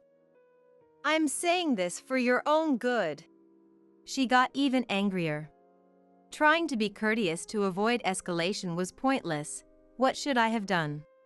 But I really needed to prioritize my work. I was urgently building a program for work, and I was close to finishing. I had no time for Emily's antics. The reason for this cohabitation is your fault for not visiting us. Are you reflecting on that? Emily's irrational scolding intensified. She finally grabbed my laptop, turned it off, and said, Listen when people talk to you. Despite frequent saves, I lost about an hour's worth of work. Damn it. An unemployed wife is a disgrace. You're just a moocher. Get out. Emily threw my laptop at me. Luckily, it didn't hit me, but the screen was cracked. It was my personal laptop, not a company one, but still. Why do I have to be called unemployed by Emily, who barged in uninvited, disrupted my work, and made me buy a new laptop? Why does she get to live here without doing any chores or paying rent, while I handle everything? The anger simmered within me. Is this what it means to have an outburst of anger? Something snapped inside me. From that day on, I stopped arguing with her. Without a laptop, I had to go to the office, and this reduced contact with Emily, making it somewhat bearable. Finally decided to work, huh? And other sarcastic comments came my way. But I just nodded and said, yes, yes, letting them roll off my back. When I told him what happened, he was furious and determined to kick Emily out. But by this point, a simple eviction wouldn't satisfy my anger. Fortunately, Emily had an upcoming trip with old friends. During her absence, I planned revenge. A week later, Emily's voice rang from the front door. I'm back. She returned from her trip in high spirits and went upstairs. Oh, what? What's going on? Emily rattled the doorknob frantically. Welcome back, Emily. Why are you in my room? Since I'm unemployed, I thought I'd hole up in your room. What? Yes, I took over Emily's room after she left for her trip. Stop joking and open the door. You're ruining my good mood from the trip. Get out of my room. Why should I? This is my house. What? I own this house. Emily, you never had a room here. Don't give me that. I've been using it for years, so it's my room. We never agreed to live with you. We've tried to kick you out multiple times. Your current situation is more like trespassing. Oh, come on. Just come out of there. No! Emily, enraged by my refusal, began kicking the door, but I didn't budge. Granny, you shouldn't break things. I heard Carol's innocent voice from the other side of the door. It seemed Ryan was there too, as I heard him say, "Don't become like Granny, okay?" Why am I being treated like a joke? Emily's anger intensified. This is it, Mom. You can leave now, leave thoughtfully, or leave and never come back. Choose one of the three. There's no choice but to leave.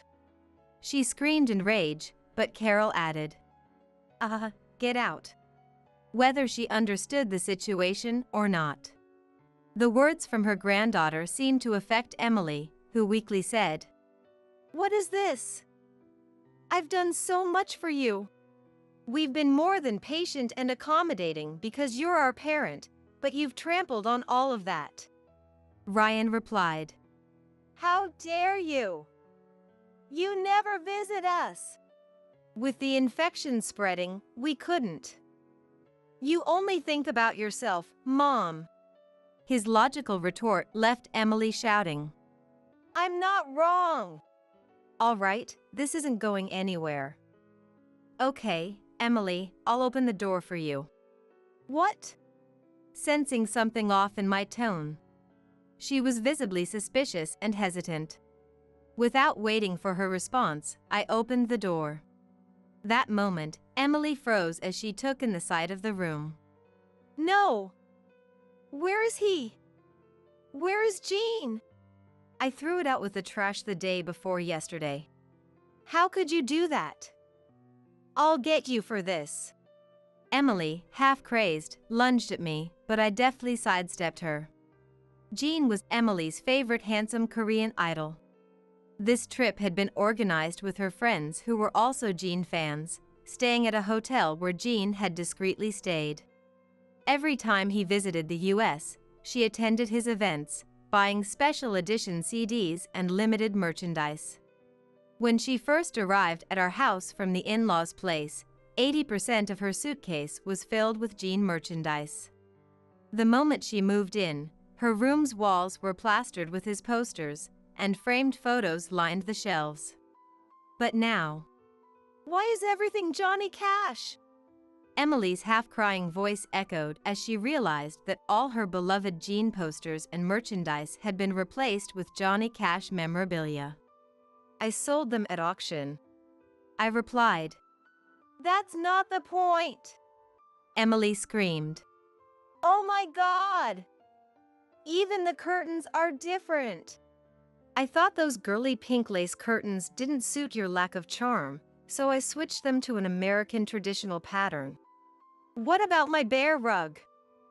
Why is it Mount St. Helens now? And my Mickey Mouse plushies, what is this? Swamp Thing? Just trying to coordinate more age appropriately. What? Wait. Did you really throw out all of my Jean stuff? Emily's face turned pale as she shook my shoulders. As you can see, I said with a smile. Emily looked around, staring at the walls, her mouth agape, and then collapsed to her knees. She was evidently in deep shock. More than I had anticipated. Look at this, Emily. Those Johnny Cash posters cost me about $30 each, including shipping. Cheap? Maybe. But how many do you see? I even laid them out on the floor where you can't see them. And this Mount St. Helens rug, it's hand-woven. How much do you think that cost? Plus, I paid an absurd amount on a flea market app for that Swamp Thing plushie. The price was ridiculous. Emily asked. What are you trying to say? Well, if I were really unemployed, I wouldn't have the money to buy all this. It shows that I earn enough to pull off this prank. So what? I don't care anymore. Crushed by the loss of Jean, Emily couldn't even argue. If you go silent on me, it's not as fun. How about this, then? What?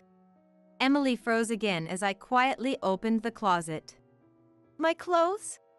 From now on, you only get this stylish tracksuit and a single t-shirt. I showed her a tracksuit with an American traditional pattern and a white t-shirt that simply said unemployed. What is this? I have a Jean event next week. I can't dress up for it. Why not wear the tracksuit? It's stylish, probably. Maybe. Hopefully. If you don't like it, leave now. Get out! Get out! Ryan and Carol echoed my sentiment. Emily, overwhelmed by the series of shocks, began to cry. I've had enough of this house. With that, Emily grabbed the suitcase she had taken on her trip and left our home. The eviction plan was a complete success. I had thought Jean was the key to breaking her spirit, and it worked even better than I'd expected. Later, I contacted the in-laws' house and said, if you want the Jean merchandise back, you'll have to pay for the living expenses and the laptop. Did I actually throw out the Jean stuff? Of course not, even with family, that would be criminal. I had only pretended to discard it to break her spirit. In reality, all of Emily's belongings were hidden in Ryan's room. Relieved, Emily immediately agreed to my terms. For Jean's sake, she said, and transferred the money for the living expenses and the new laptop into my bank account. However, it turned out that the money came from George's retirement savings. Money that had been saved for emergencies during their old age. With the revelation that Emily had used George's retirement savings for the trip and her fan activities, George was furious. The couple had already been on bad terms because Emily refused to return to their home, but this was the last straw. Naturally, this led to a huge fight, and they eventually divorced. Moreover, since the in-laws' house originally belonged to George's family, Emily was kicked out. Emily probably wanted to rely on us, but Ryan preemptively declared that we wouldn't take care of her. Having had such a dramatic confrontation with me, Emily accepted that she wouldn't be forgiven and didn't seek our help. In the end, she moved in with her estranged sister, but rumors say her nieces aren't thrilled about it. Meanwhile, our home is livelier than ever with Carol now in elementary school. Recently, Carol learned how to make sandwiches at a school event and insists on making them for us every day, so our dinners have been all sandwiches. Well, someday, Carol will make the best sandwiches for someone special. For now, we'll just be her practice testers. Ryan had a hard time getting recognized after switching jobs. But finally, last year, the company revised its evaluation system and he got promoted. Working at an old-fashioned company meant the evaluation system wasn't always fair. I hope times continue to improve and life gets easier. Thanks to his promotion, our lives have become a bit more comfortable. With rising costs, we can't say we're living extravagantly, but with Ryan, Carol, and all of us sharing meals together, it's a happy life. Happiness depends on what you make of it. Thankfully, my job remains enjoyable, and except for my weight, there are no health concerns. When Carol said, I want to take care of a rescue cat, we went to a cat adoption event, and our family grew. Now, it's the 3 of us and 3 cats. How could this not be a happy life? I think we're living happier days than anyone else. We can't make it with just Social Security. We'll be relying on you two from now on. Our legs are so bad that we can't manage without the help of younger people. John, my father-in-law, spoke in a theatrical tone, making it obvious that he was using this as an excuse to settle in. Without consulting me at all, my husband Daniel had decided to let them move into our house. I never got along with my in-laws, Linda and John, and this new living arrangement was nothing but torture for me. Despite their harassment and overbearing attitude, I endured it somehow until one day I overheard Daniel and Linda talking about me. "Olivia's like a convenient housekeeper, don't you think? She does whatever we tell her, and it's so easy," Daniel said. "Absolutely." At first, I was worried when I heard she came from a fatherless home and dropped out of school, but I guess it paid off letting you marry her, Linda replied. Those words alone were heartbreaking enough. But to make things worse, Daniel also seemed to have a mistress. Reaching my limit, I resolved to divorce Daniel and leave the house. But I know one thing for sure. There's no way this foolish family will ever live peacefully for long. I'm Olivia, in my 40s, working part-time. It's been 15 years since I married Daniel, who works for a trading company. I still remember the first time I met Linda and John. When they learned I had dropped out of school and grew up without a father, they gave me such cold, piercing looks that I froze. The icy stares left me unable to do anything but lower my head. However, when I saw them the next time, they suddenly greeted me with smiles. To this day, I have no idea what Daniel said to convince them, but their smiles felt insincere, and I couldn't bring myself to trust their words. My marriage to Daniel wasn't easy from the start. He would always say, "Men earn the money, so women should take care of the home," leaving all household chores to me. Despite that, his salary was low, and it was obvious that he couldn't cover our living expenses without me working part-time. Even so, he never expressed any gratitude for that. He would complain whenever the housework fell slightly behind, yet he showed no interest in how much I worried over the household budget every night. Even so, I kept working hard for him, thinking about how he worked late every night. But as the years passed, I felt increasingly isolated. Even after 15 years of marriage, we hadn't been blessed with children, which might have added to the strain. As the days went by, my hands grew heavier with the weight of housework, and my heart grew more and more exhausted. That day was no different. After finishing my part-time job, I picked up groceries for dinner and returned home. As I opened a door, lively voices from the living room greeted me, unusual for our house. I had a bad feeling. Sure enough, Linda and John were sitting on the living room sofa, chatting enthusiastically with Daniel. "I'm home. Welcome back. Starting today, Mom and Dad will be living with us," Daniel said, as if it were the most natural thing in the world. Without any prior discussion, Daniel had suddenly decided that Linda and John would move in. I was so shocked and furious that I couldn't even speak. I wanted to yell, "What are you thinking?" But with them right in front of me, I held back. I set the shopping bags down on the floor and glared at Daniel, pouring all my helpless anger into my stare. John, wearing an unpleasant grin, said, "Our legs are so bad that we can't manage without the help of younger people." He spoke in such a theatrical manner that it was clear he was just making excuses to stay. Linda chimed in, dramatically shrugging her shoulders. "We can't make it with just Social Security. We'll be relying on you two from now on." There wasn't a shred of gratitude or consideration in their attitudes. Feeling the weight of their oppressive stares, I suppressed my anger and disgust and could only nod silently. That night, I prepared dinner as usual. Or rather, not quite as usual. This time, it was for 4 people, including Linda and John. The sound of their cheerful conversation with Daniel pierced my back as I cooked, making my hands feel heavier than usual. When dinner started, Linda and John ate the food I had prepared as if it were their right, then began critiquing it freely.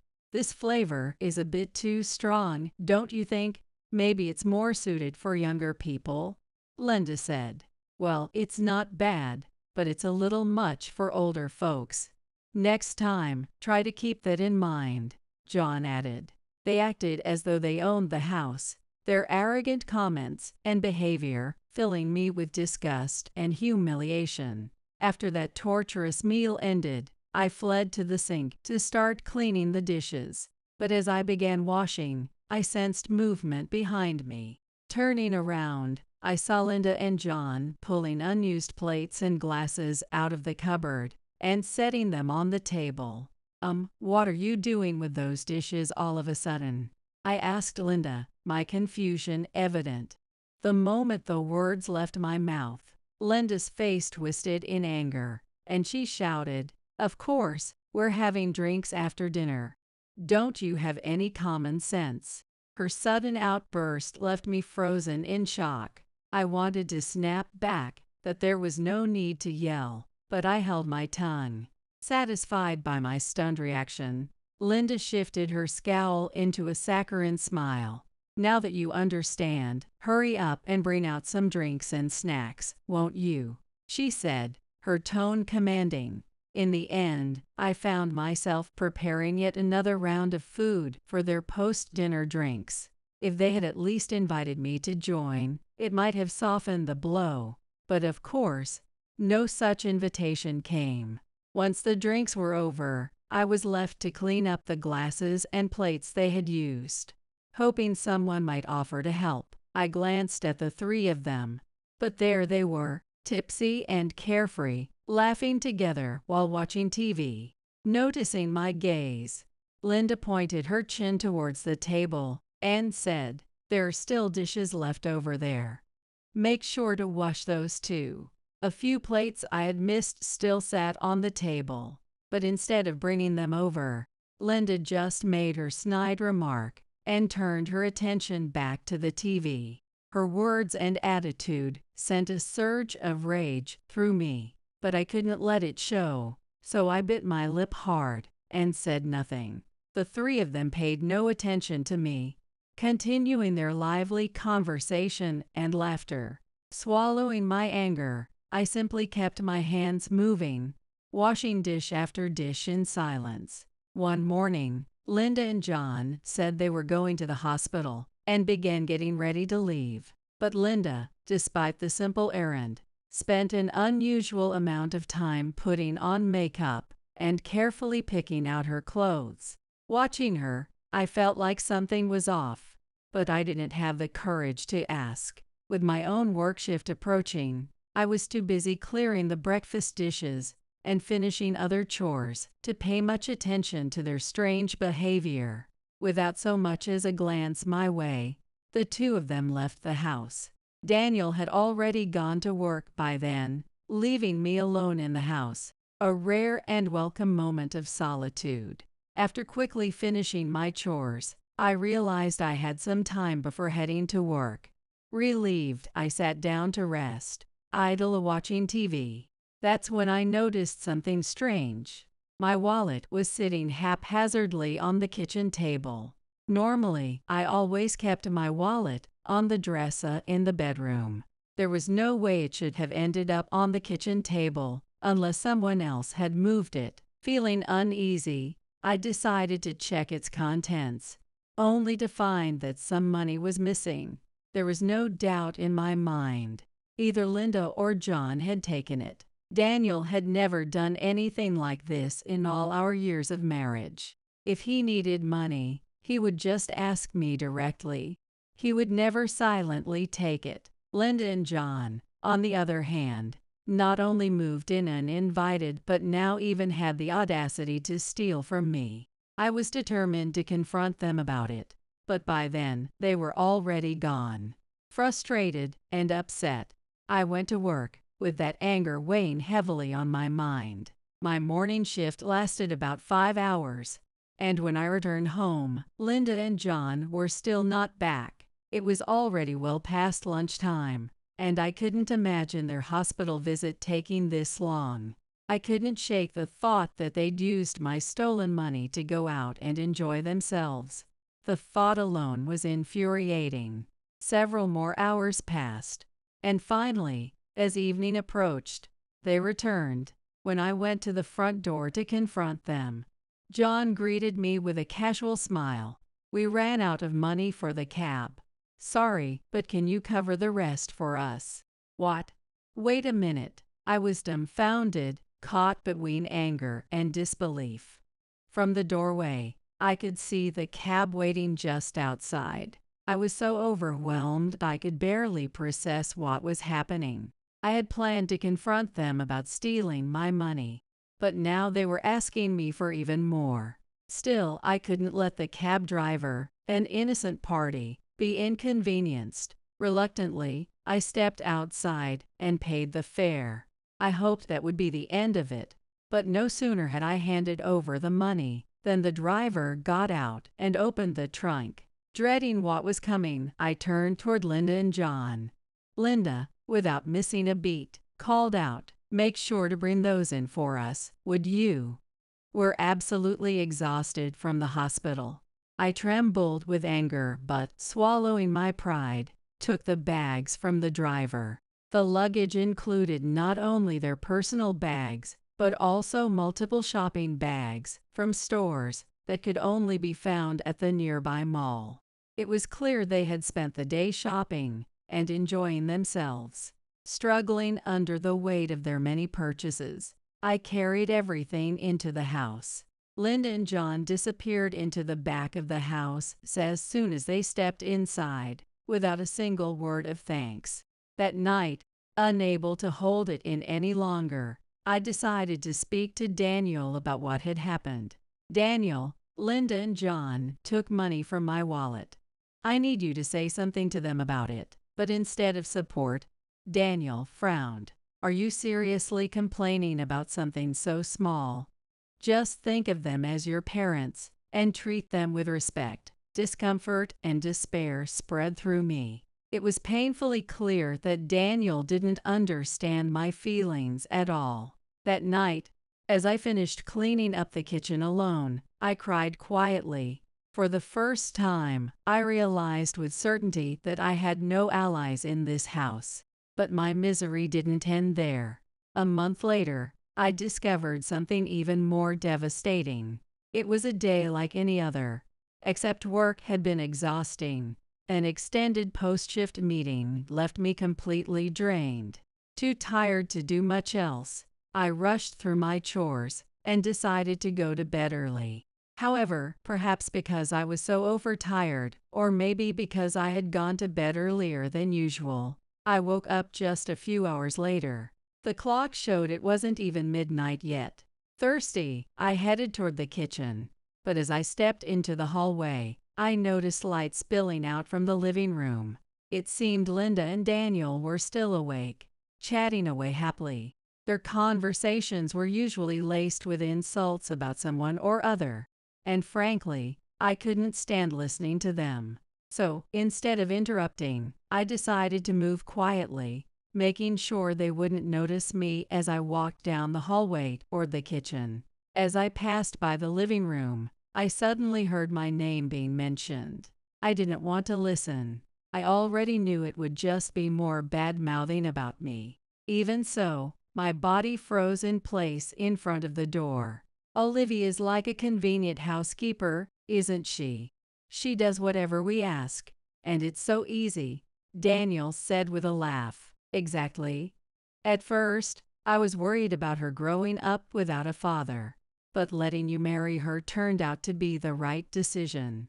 Hearing their words, my entire body felt as though it had turned to ice. The realization that they saw me as nothing more than a tool was like a knife to the heart. And worse, Daniel was laughing as he insulted me. "Women like her, low-educated and obedient, are the best. High-educated women don't listen to men," he said, chuckling. I felt as though the ground had been pulled out from under me. I wasn't even a person to them. I was just something useful. Anger and humiliation boiled up inside me. But the worst blow was yet to come. Linda's next casual question shattered everything. "By the way, how's the real one going?" "All good." The real one. All good. The ominous words made my chest tighten. "Yay, all good. Unlike Olivia, she makes good money and is a real catch," Daniel said with a smug tone. Daniel had a mistress, and Linda knew about her. "I can't wait to see a grandchild," Linda said, smiling. "I bet your girlfriend will be the one to give us one, right?" My mind went blank. Linda wasn't just ignoring my existence. She was actively looking forward to Daniel's mistress becoming part of their family. I had been treated like a fool, belittled and mocked, for who knows how long. The betrayal and disdain were too much to bear. I knew then that I couldn't take it anymore. I stepped into the living room, ready to confront them. Linda and Daniel, lounging comfortably in front of the TV, were startled to see me appear suddenly. They had clearly assumed I was asleep. "I've had enough. Get out of this house right now," I shouted. The room fell silent for a moment. "What the hell?" Yelling in the middle of the night. "Don't you know any manners?" Daniel snapped, frowning at me. John, who had been asleep, stumbled into the room, clearly woken by the commotion. He looked angry but paused when he noticed something was different about me. "John, you're here too. Good. Let me make this clear. I want both of you out of this house," I said firmly. Linda and John stared at me, stunned. Daniel glared, his face darkening. After a moment, Linda let out an exasperated sigh and sneered. "Are you seriously throwing out elderly people with disabilities? Are you out of your mind?" Her words were dripping with mockery, clearly intended to paint me as a heartless person. John joined in, frowning and yelling at me. "After all we've done for you, you're just going to abandon us when we need you most. What an ungrateful woman." I gasped at his words. A rage I had never felt before surged within me. How dare he dismiss all the effort I had put into this household as if it meant nothing? My lips trembled as I fought to contain my anger, but I managed to respond in a calm tone. "I've been patient for the sake of this family, but not once have you ever treated me as part of it." John's face twisted in fury as he stood abruptly from the sofa. "If you hate it so much, then you should be the one to leave. Who talks to my parents like that?" Daniel's face was flushed red with anger, but the moment I heard those words, a strange calm washed over me. I no longer felt any attachment to this house. I nodded and replied in a quiet voice, "Fine, I'll leave." The atmosphere in the room turned icy. Daniel froze, his eyes wide with shock. "Wait a minute," he stammered, clearly panicked. But I was done being at his mercy. I returned to the bedroom, quickly changed clothes, and pulled out the suitcase I had stashed away in the corner. From the day Linda and John had moved in, I had suspected this day might come, so I had been quietly preparing. I packed only the essentials, closed the suitcase, and started walking toward the door. As I made my way to the front door, Linda sneered and said in a scornful tone to Daniel, "Why are you so worried? Who cares about a woman like her?" Her callous remark only strengthened my resolve. I paused at the door, turned to face them, Daniel, Linda, and John. I took a deep breath and said, "Goodbye. I'm done being bound by you." The moment I stepped out of that house, I felt a weight lift from my chest, as if a heavy stone inside me had been chipped away. The next morning, I woke up in a cramped motel room. Checking my phone, I saw several missed calls from Daniel. Exhausted both physically and emotionally, I left the motel and reluctantly called him back. He picked up before the first ring had even finished. "Olivia, I want to talk things over properly." "I think we were both too emotional yesterday," he said in a rushed, desperate tone. But my heart had already grown cold. Still, I decided to give him one chance to explain himself. "Fine, I'll be at the cafe near the house. Meet me there." The cafe I chose was close to the house, but it was located up a steep slope, a place I usually avoided because of the inconvenience. But I had a reason for picking it. If Linda and John's claims about their mobility issues were true, they wouldn't even be able to make it to this cafe. I decided to wait for the three of them while having a light breakfast in the cafe. Before long, they entered the cafe together. Considering Linda and John's supposedly bad legs, climbing the steep slope to this cafe should have been a challenge. Yet they walked in as if it was no big deal. But the moment they spotted me seated and sipping coffee, they exaggeratedly started dragging their feet as they approached. "Why did you call us to a place like this? Couldn't you pick somewhere more reasonable?" John grumbled. I met his gaze calmly and smiled. "Well done making it up here. By the way, John and Linda, you both seemed quite lively walking here." At my words, Linda and John's faces noticeably stiffened, and they hastily began making excuses. "Well, it was really hard for us," Linda said, her tone dripping with false sincerity. "But we pushed through the pain to talk to you." "It was so difficult," I responded with a faint smile and shrugged indifferently. "Is that so? Well, actually, I've been looking into your situation a bit." Their expressions froze instantly, and I continued, savoring their visible discomfort. "You've mentioned going to the hospital often, so I decided to follow you a few times. But I never once saw you enter a hospital. Instead, I often saw you shopping around town, enjoying yourself at the racetrack, or trying your luck with lottery tickets." As I spoke calmly, their faces turned increasingly pale. John, unable to hide his agitation, clenched his hands tightly on the table. You've been spying on us." "Yes," I said, my tone unwavering. I wasn't planning to sit by and keep losing money without knowing why. On the days they claimed to be visiting the hospital, I noticed money disappearing from my wallet without fail. Finally fed up, I had taken time off work to investigate their activities, observing them closely. Linda and John's faces relaxed briefly before John suddenly leaned back, his tone shifting to indignant defiance. "So what? Where we go, and what we do, is none of your business." Anger flared within me again, but their words no longer had the power to shake me. I fixed them with a cold, steady gaze. Seeing this, Daniel quickly stepped in, his voice tinged with desperation. "Olivia, listen. If you come back now, I'll forgive you. Let's just drop this and..."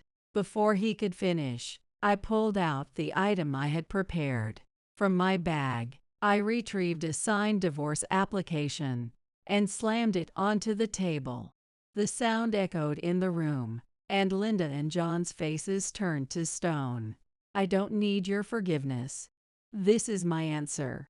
I pulled out my wallet, set some cash down for my meal, and stood. Linda opened her mouth as if to say something, but I was already on my feet, turning to leave. Behind me, I heard shouting voices escalating into what sounded like curses, but I didn't look back. I walked out of the cafe, flagged down a cab waiting nearby, and climbed into the back seat. Through the rearview mirror, I saw Linda, John, and Daniel burst out of the cafe, yelling angrily, but the cab door shut with a decisive click, and I ignored their frantic shouts as the driver pulled away, leaving them standing in the dust behind me. A few weeks had passed since then, but Daniel's calls persisted relentlessly. Each time his number appeared on my phone, I blocked it without hesitation. His desperate messages no longer stirred any feelings in me.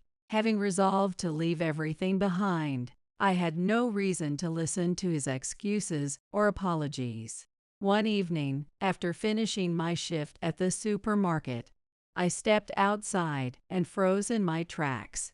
There, waiting in the dimming light, was Daniel. His face was pale, and the moment he saw me, he rushed over with uncharacteristic urgency.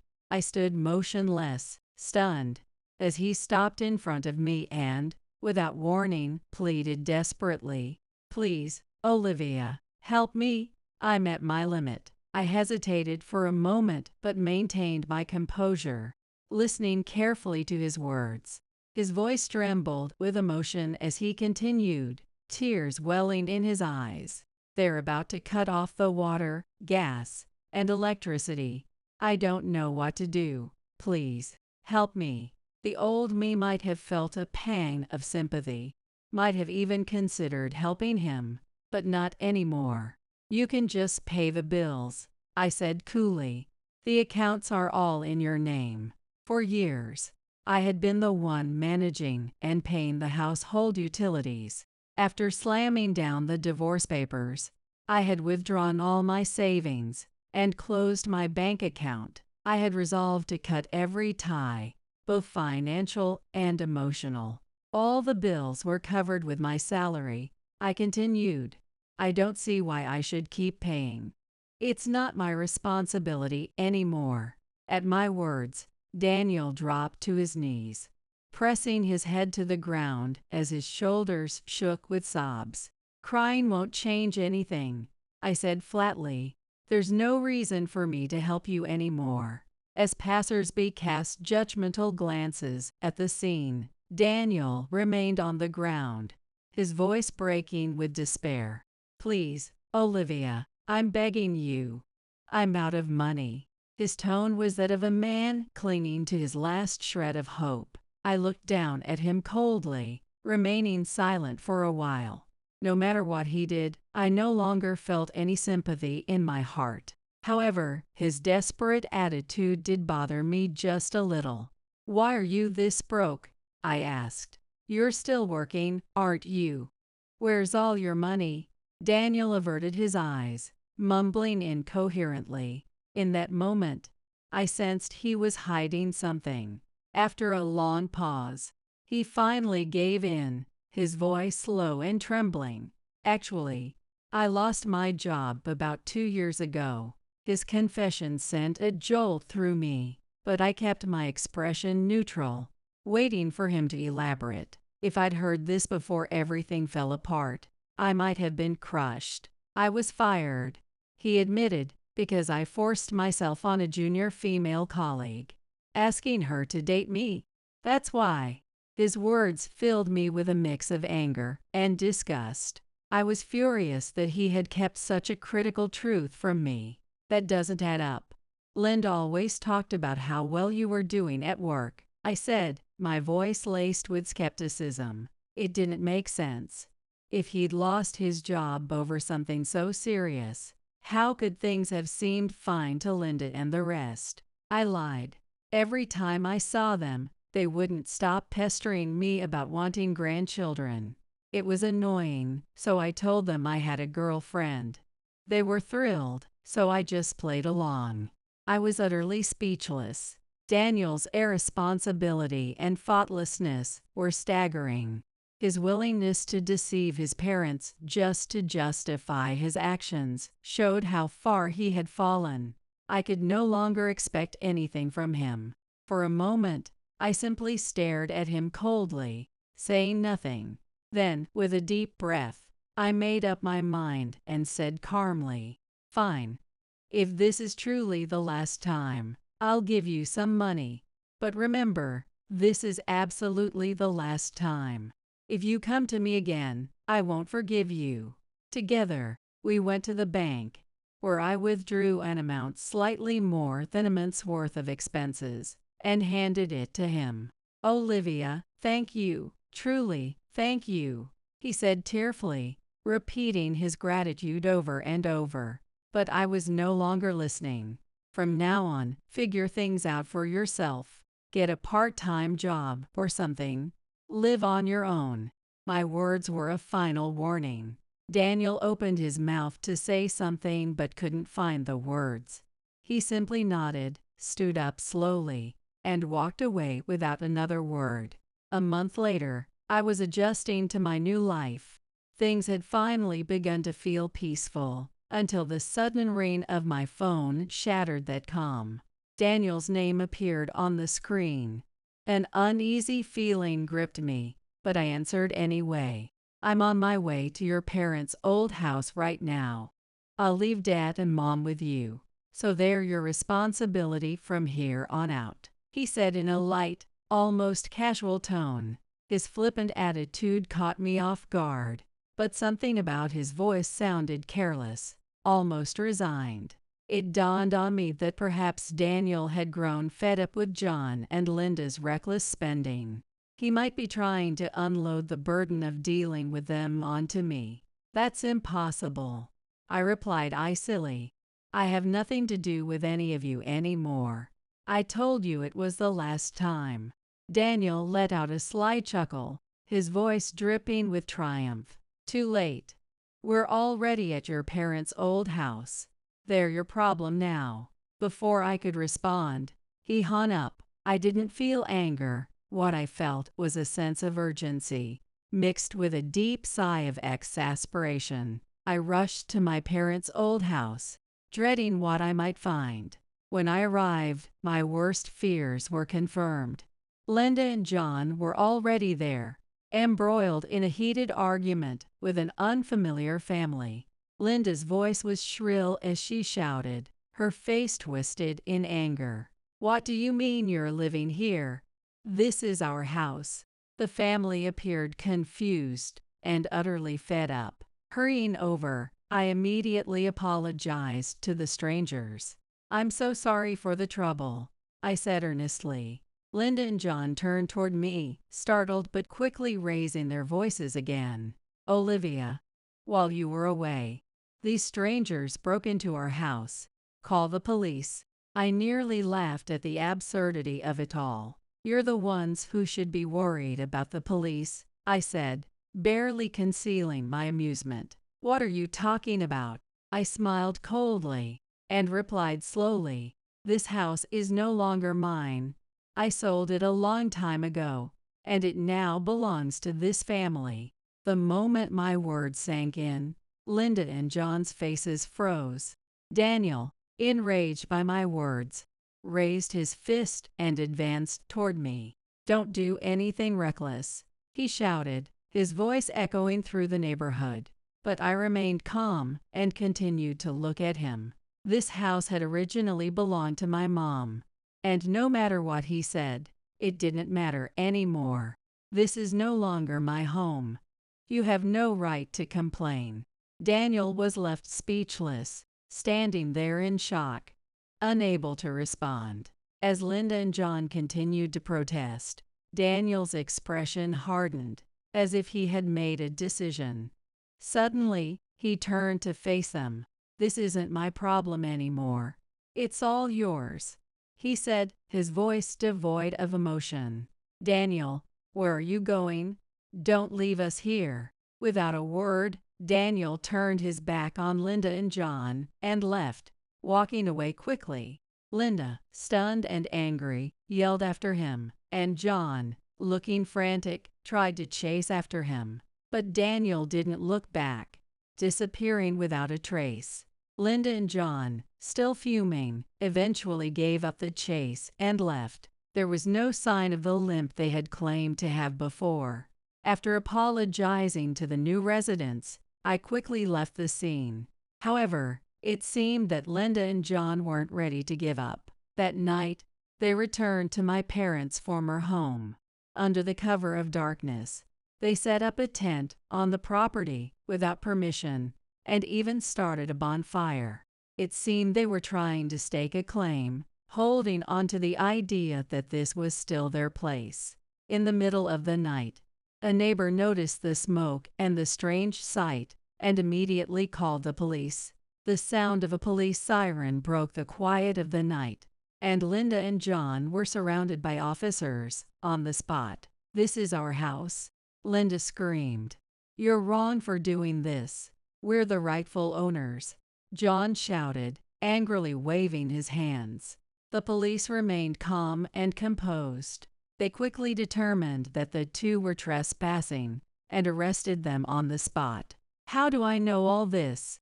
Simple, because the police informed me. Apparently, the police had tried to contact Daniel first but couldn't reach him despite several attempts, so they had no choice but to call me. But to me, those two were strangers, and I had no reason to get involved. I was asked to pick them up, but I refused. They acknowledged that I had every right to do so. However, as someone familiar with the situation, I was required to visit the police station and explain everything that had happened. I wasn't in an interrogation room. Instead, I was in a partitioned-off corner of an office. As I was explaining the events, I suddenly heard a commotion from far away. It was Daniel's voice. "Are you kidding me? I don't have anything to do with this. Why should I be responsible for those idiots?" Apparently, Daniel had somehow been found and brought in. But considering it wasn't a serious incident, the police seemed extra harsh, clearly frustrated by Linda and John's behavior. The officer lecturing Daniel looked furious, unlike the officer who had been speaking to me, who was calm and patient. Daniel, who had been scolded by the police, was now reluctantly agreeing to take John and Linda back with him. His face was one of utter despair. From a distance, I couldn't help but feel immense satisfaction. "Serves you right," I muttered to myself as I watched the three of them leave, still arguing and fighting, their backs retreating into the distance. Afterward, Daniel easily agreed to the divorce on the condition that he would not seek any compensation in the divorce settlement. For me, the only goal was to end my relationship with him, so I was content with that condition. Later, I learned that Linda and John had already spent all of their retirement funds and were using their Social Security benefits for gambling every month. They had been indulging in immediate pleasures without considering their future. Similarly, after parting ways with me, Daniel had been unable to find stable work, and his prospects for income were uncertain.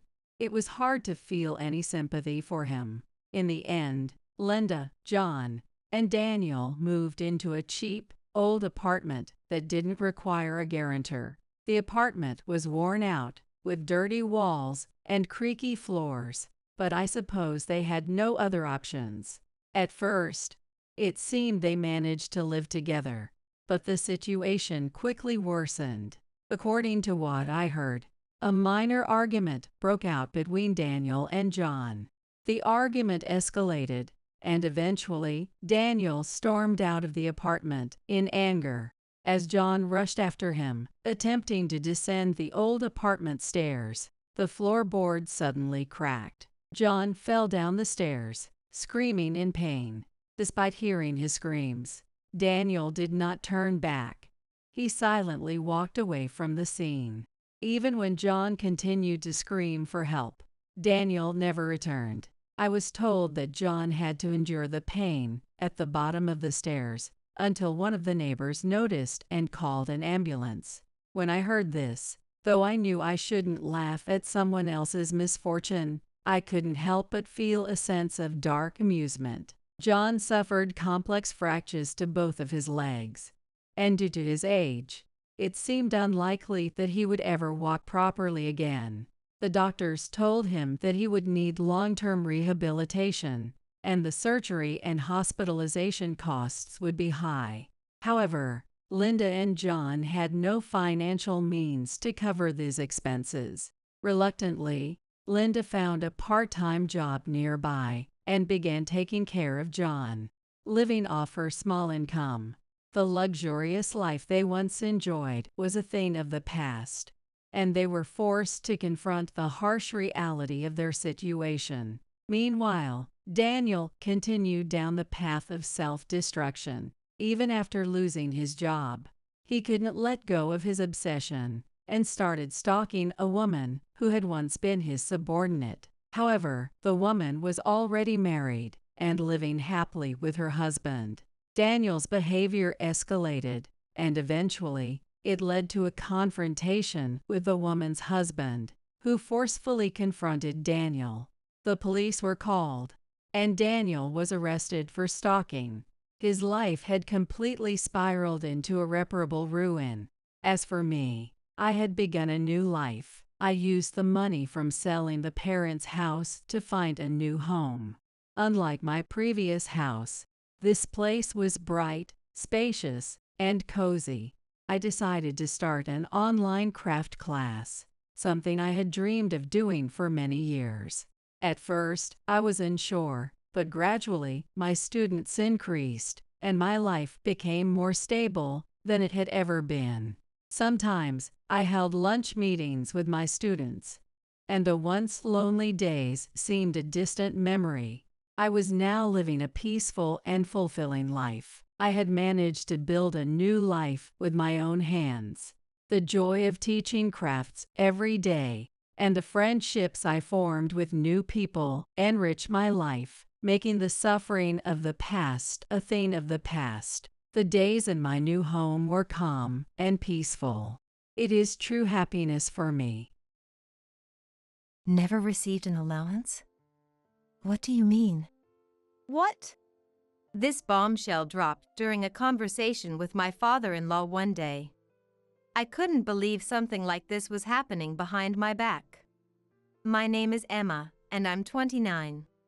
I've been living with my husband John since we got married 4 years ago. So, this happened on a particular day. When I came home from work, my usually late-arriving husband was already home. I sensed something was off just by looking at him. Cans of beer and highball drinks were scattered all over the floor, and his face was flushed red. "Whoa, John, what's going on?" As I rushed over, he snapped, "Enough! I can't take it anymore." "What do you mean you can't take it? And since when do you drink this much?" "That's my business." "Darn it, my lousy boss." "Lousy boss?" John complains about his company, constantly bad-mouthing his boss and colleagues. Something must have gone wrong at work today, too.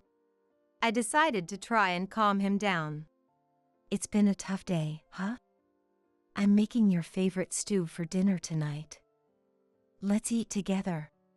Despite my upbeat attitude, his facial expression remained unchanged. In fact, he seemed even more irritated. My husband kept drinking, so I decided to speak up. "Hey, John, are you okay? You have work tomorrow. Maybe you should get some sleep." He then let out a big sigh. I'm done, Emma. I'm not going to work tomorrow. "What? Not going to work? What's going on? Did he get into a fight with his boss?" I decided to probe further. "What do you mean you're not going tomorrow? Did something happen at work?" No, I simply got fired. "Fired?" A word I never expected to hear. Even I was taken aback. Wait a minute. Fired? Why so suddenly? That's too abrupt." "Don't ask me.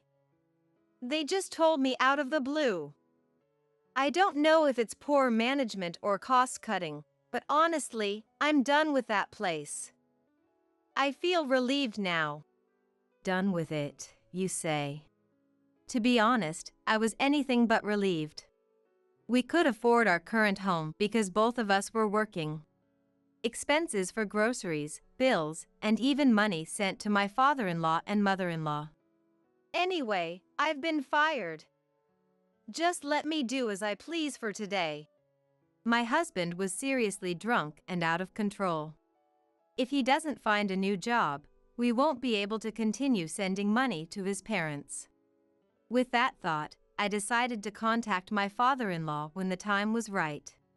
The next morning, as expected, I found my husband asleep on the sofa. Empty cans were strewn everywhere, indicating he had been drinking late into the night. After cleaning up the cans, I called my father-in-law. Hello, is this father-in-law? Sorry for calling so early. Oh, Emma. What's going on? Well, it's hard to say, but John was suddenly fired. What? John got fired? Is this for real? Yes. He mentioned something about poor management and cutting personnel costs. That's sudden. As I explained the situation to father-in-law, I felt terrible. After all, it was thanks to him and mother-in-law that my husband had his job. Ever since we got married, he was addicted to slot machines. In the beginning, I had no idea about his gambling habit and cheerfully saw him off to work each morning. Take care, have a good day. Yeah, I'll be late because of overtime today. Don't push yourself too hard. I had always assumed that he was genuinely working hard. But when I noticed a tobacco smell coming from my husband, who never smokes, I instantly felt something was off. I confronted him right away. He defended himself by saying he started smoking due to stress. No way. You used to hate smoking so much. My husband's behavior keeps getting stranger by the day. The kind and gentle man he once was is gone, and he's getting increasingly irritable. One day, he stopped hiding the fact that he was going to the casino. Even worse, he started pouring his entire salary and savings into gambling. He doesn't even care about skipping work anymore. All that matters to him is whether he wins or loses that day. Hey, are you really not going to work anymore? Shut up! It's none of your business. I'm using my own money, so stay out of it. With that, he rudely dismisses me and hurries out of the house. Then, as always, he comes home after losing all his money. When he hit rock bottom, he even asked me for money. I'll double it and pay you back. Just lend me $300. I'm telling you, tomorrow's gonna be good. You can't lend me a few $100s when your husband is in trouble? His character keeps changing due to gambling. The gentle husband I once knew is long gone. Eventually, he started borrowing money just to gamble. I finally lost it at this point. Wait, what are you doing? Borrowing money to play slots is absurd, don't you think? He doesn't show any sign of remorse, no matter how much I press him. In fact, he gets defensive and says it's my fault he had to borrow money. What? I had to take out a loan because you wouldn't lend me money. This guy's totally addicted to gambling. If I don't stop him now, we'll go bankrupt. Are you kidding me? I didn't lend you the money because I wanted you to quit playing slots. I'm covering all our living expenses since our savings are gone, and you still blame me? Just lend me the money. I'll win at the slots and prove it. Just listen to me. Have you ever hit a big win? I don't think so. Stop chasing illusions and face reality. Stop interfering with my entertainment. I wish he would at least stay within the bounds of reason. But my husband was fully addicted to gambling. This reckless behavior was tearing our marriage apart. No matter how much I tried to get through to him, he wouldn't listen. I was starting to lose hope. Days became long as I was consumed by worry. It was my father-in-law and mother-in-law who finally stepped in and set him straight. Do you even realize you have a family? You're racking up debt over slot machines. Apologize to Emma now. Yeah. You have an amazing wife and you're ruining it. If you keep this up, she'll divorce you. Father-in-law and mother-in-law scolded him time and again, stressing the importance of marriage and family. Finally, he broke down and apologized. Emma, I'm really sorry. I swear, no more slot machines. Please forgive me. Afterwards, my father-in-law said this to me. Emma, what our son did is inexcusable. We've also put you through so much. If you can, please find it in you to forgive him just this once. Seeing the desperation in my in-laws' apology, I decided to give my husband another chance. From there, it was father-in-law and mother-in-law who took on his debt and even helped him find a new job. Until he got his finances stable, they even sent us living expenses. It was thanks to father-in-law and mother-in-law that we could continue living as we had been. I was grateful from the bottom of my heart and sent them $500 every month to repay the favor. But now, if my husband loses his job, we won't be able to send them anything. I apologized to father-in-law over the phone. Father-in-law, I'm really sorry. I can't believe this is happening while I'm still here. Don't worry about it. It's the company's decision, right? You're not at fault. Father-in-law's kind words touched me deeply. However, I still have to break more difficult news. So, I'm really sorry, but I don't think we can continue sending money to you and mother-in-law anymore. Then father-in-law said, in a puzzled tone, Remittance? Never received anything like that, you know. My mind went blank at father-in-law's response. You mean you didn't get the money I've been sending every month? The $500? We've been doing it consistently, haven't we? What are you talking about? I even checked with my wife just now. She doesn't know anything about it either. What? That couldn't be right. I had been scrimping and saving last month, put $500 in an envelope, and given it to my husband. The idea that it never reached father-in-law and mother-in-law. Emma, what's going on here? I don't know myself. But it's true that I've been giving my husband money every month to pass on to you. Father-in-law spoke up again after hearing my desperate plea. Emma, can I come over tonight? And let's keep this between us for now, okay? All right. I had definitely been giving my husband the $500. If it hadn't reached father-in-law and mother-in-law, there's only one explanation, my husband. I can't believe this. He must have been using the money for himself. Unforgivable. I'll make him confess everything and he will face the consequences.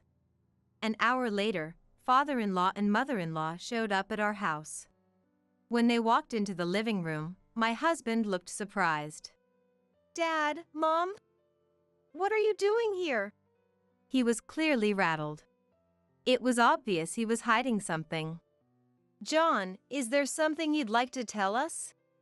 Father-in-law indirectly confronted him, but my husband pretended not to know. What are you talking about? Emma must be as confused as I am, so could you just leave? I couldn't take it anymore and yelled at my husband. Stop using me. Just tell the truth, now. My husband looked at me with wide eyes. What are you talking about? Don't play dumb. What happened to the money I've been giving you to pass on to your father and mother? It was obvious that my husband was flustered by my questioning. About that. Your parents said they never received any money. But I've been giving it to you every month for the last 2 years. Where did it all go? No, it's not what you think, Emma. There's a reason for this. A reason? Do tell. Where did that money vanish to? Explain it in a way we'll understand. Go on. My husband's face turned increasingly pale, his earlier bravado gone. What? Can't say? Don't tell me you've been using it yourself? Both his parents and I glared at him. Finally realizing he couldn't lie his way out, my husband opened his mouth. I'm sorry. I've been using it on slot machines. What? Slot machines? You've got to be joking.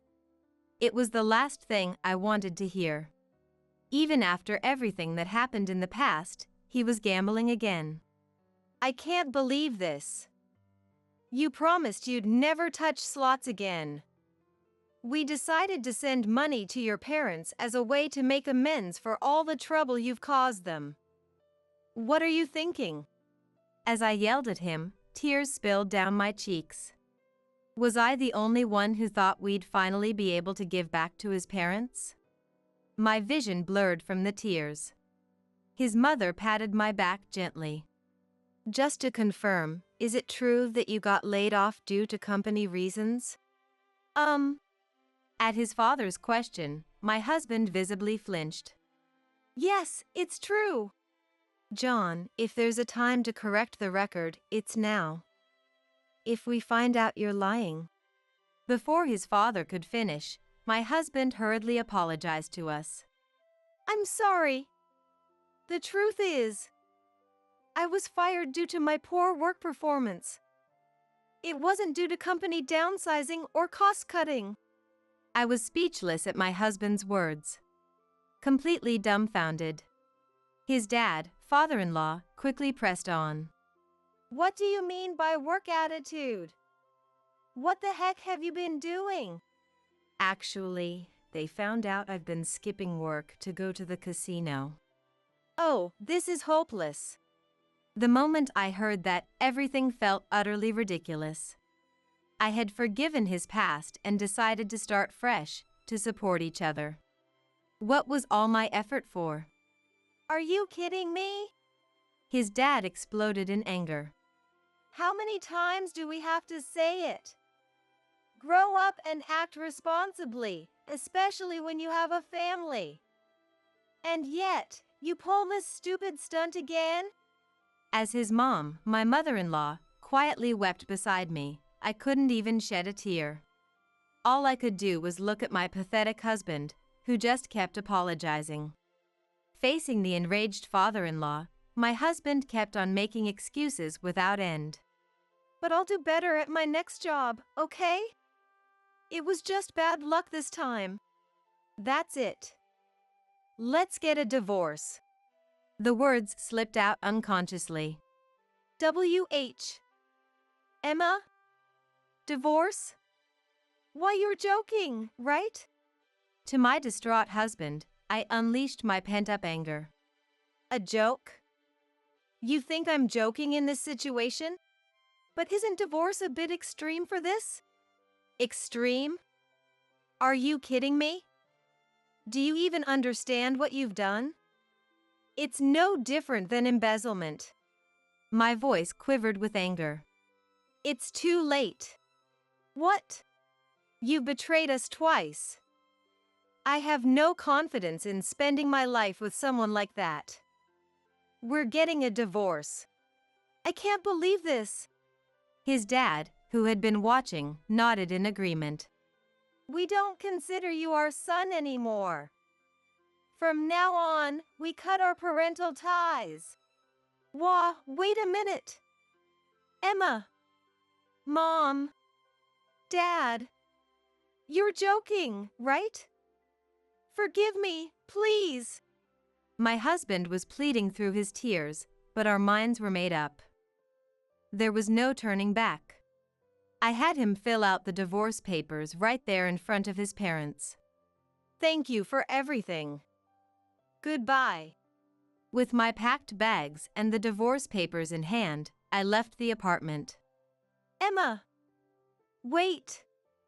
Let's talk this over one more time. I won't do it again. I promise. Wait for me, Emma. He screamed after me the entire time, but I never looked back. It seems his parents had the same resolve. They moved far away right after this incident, making sure he couldn't rely on them anymore. I haven't kept tabs on him since. Rumor has it, the debts from his gambling have piled up and he's in a tight spot.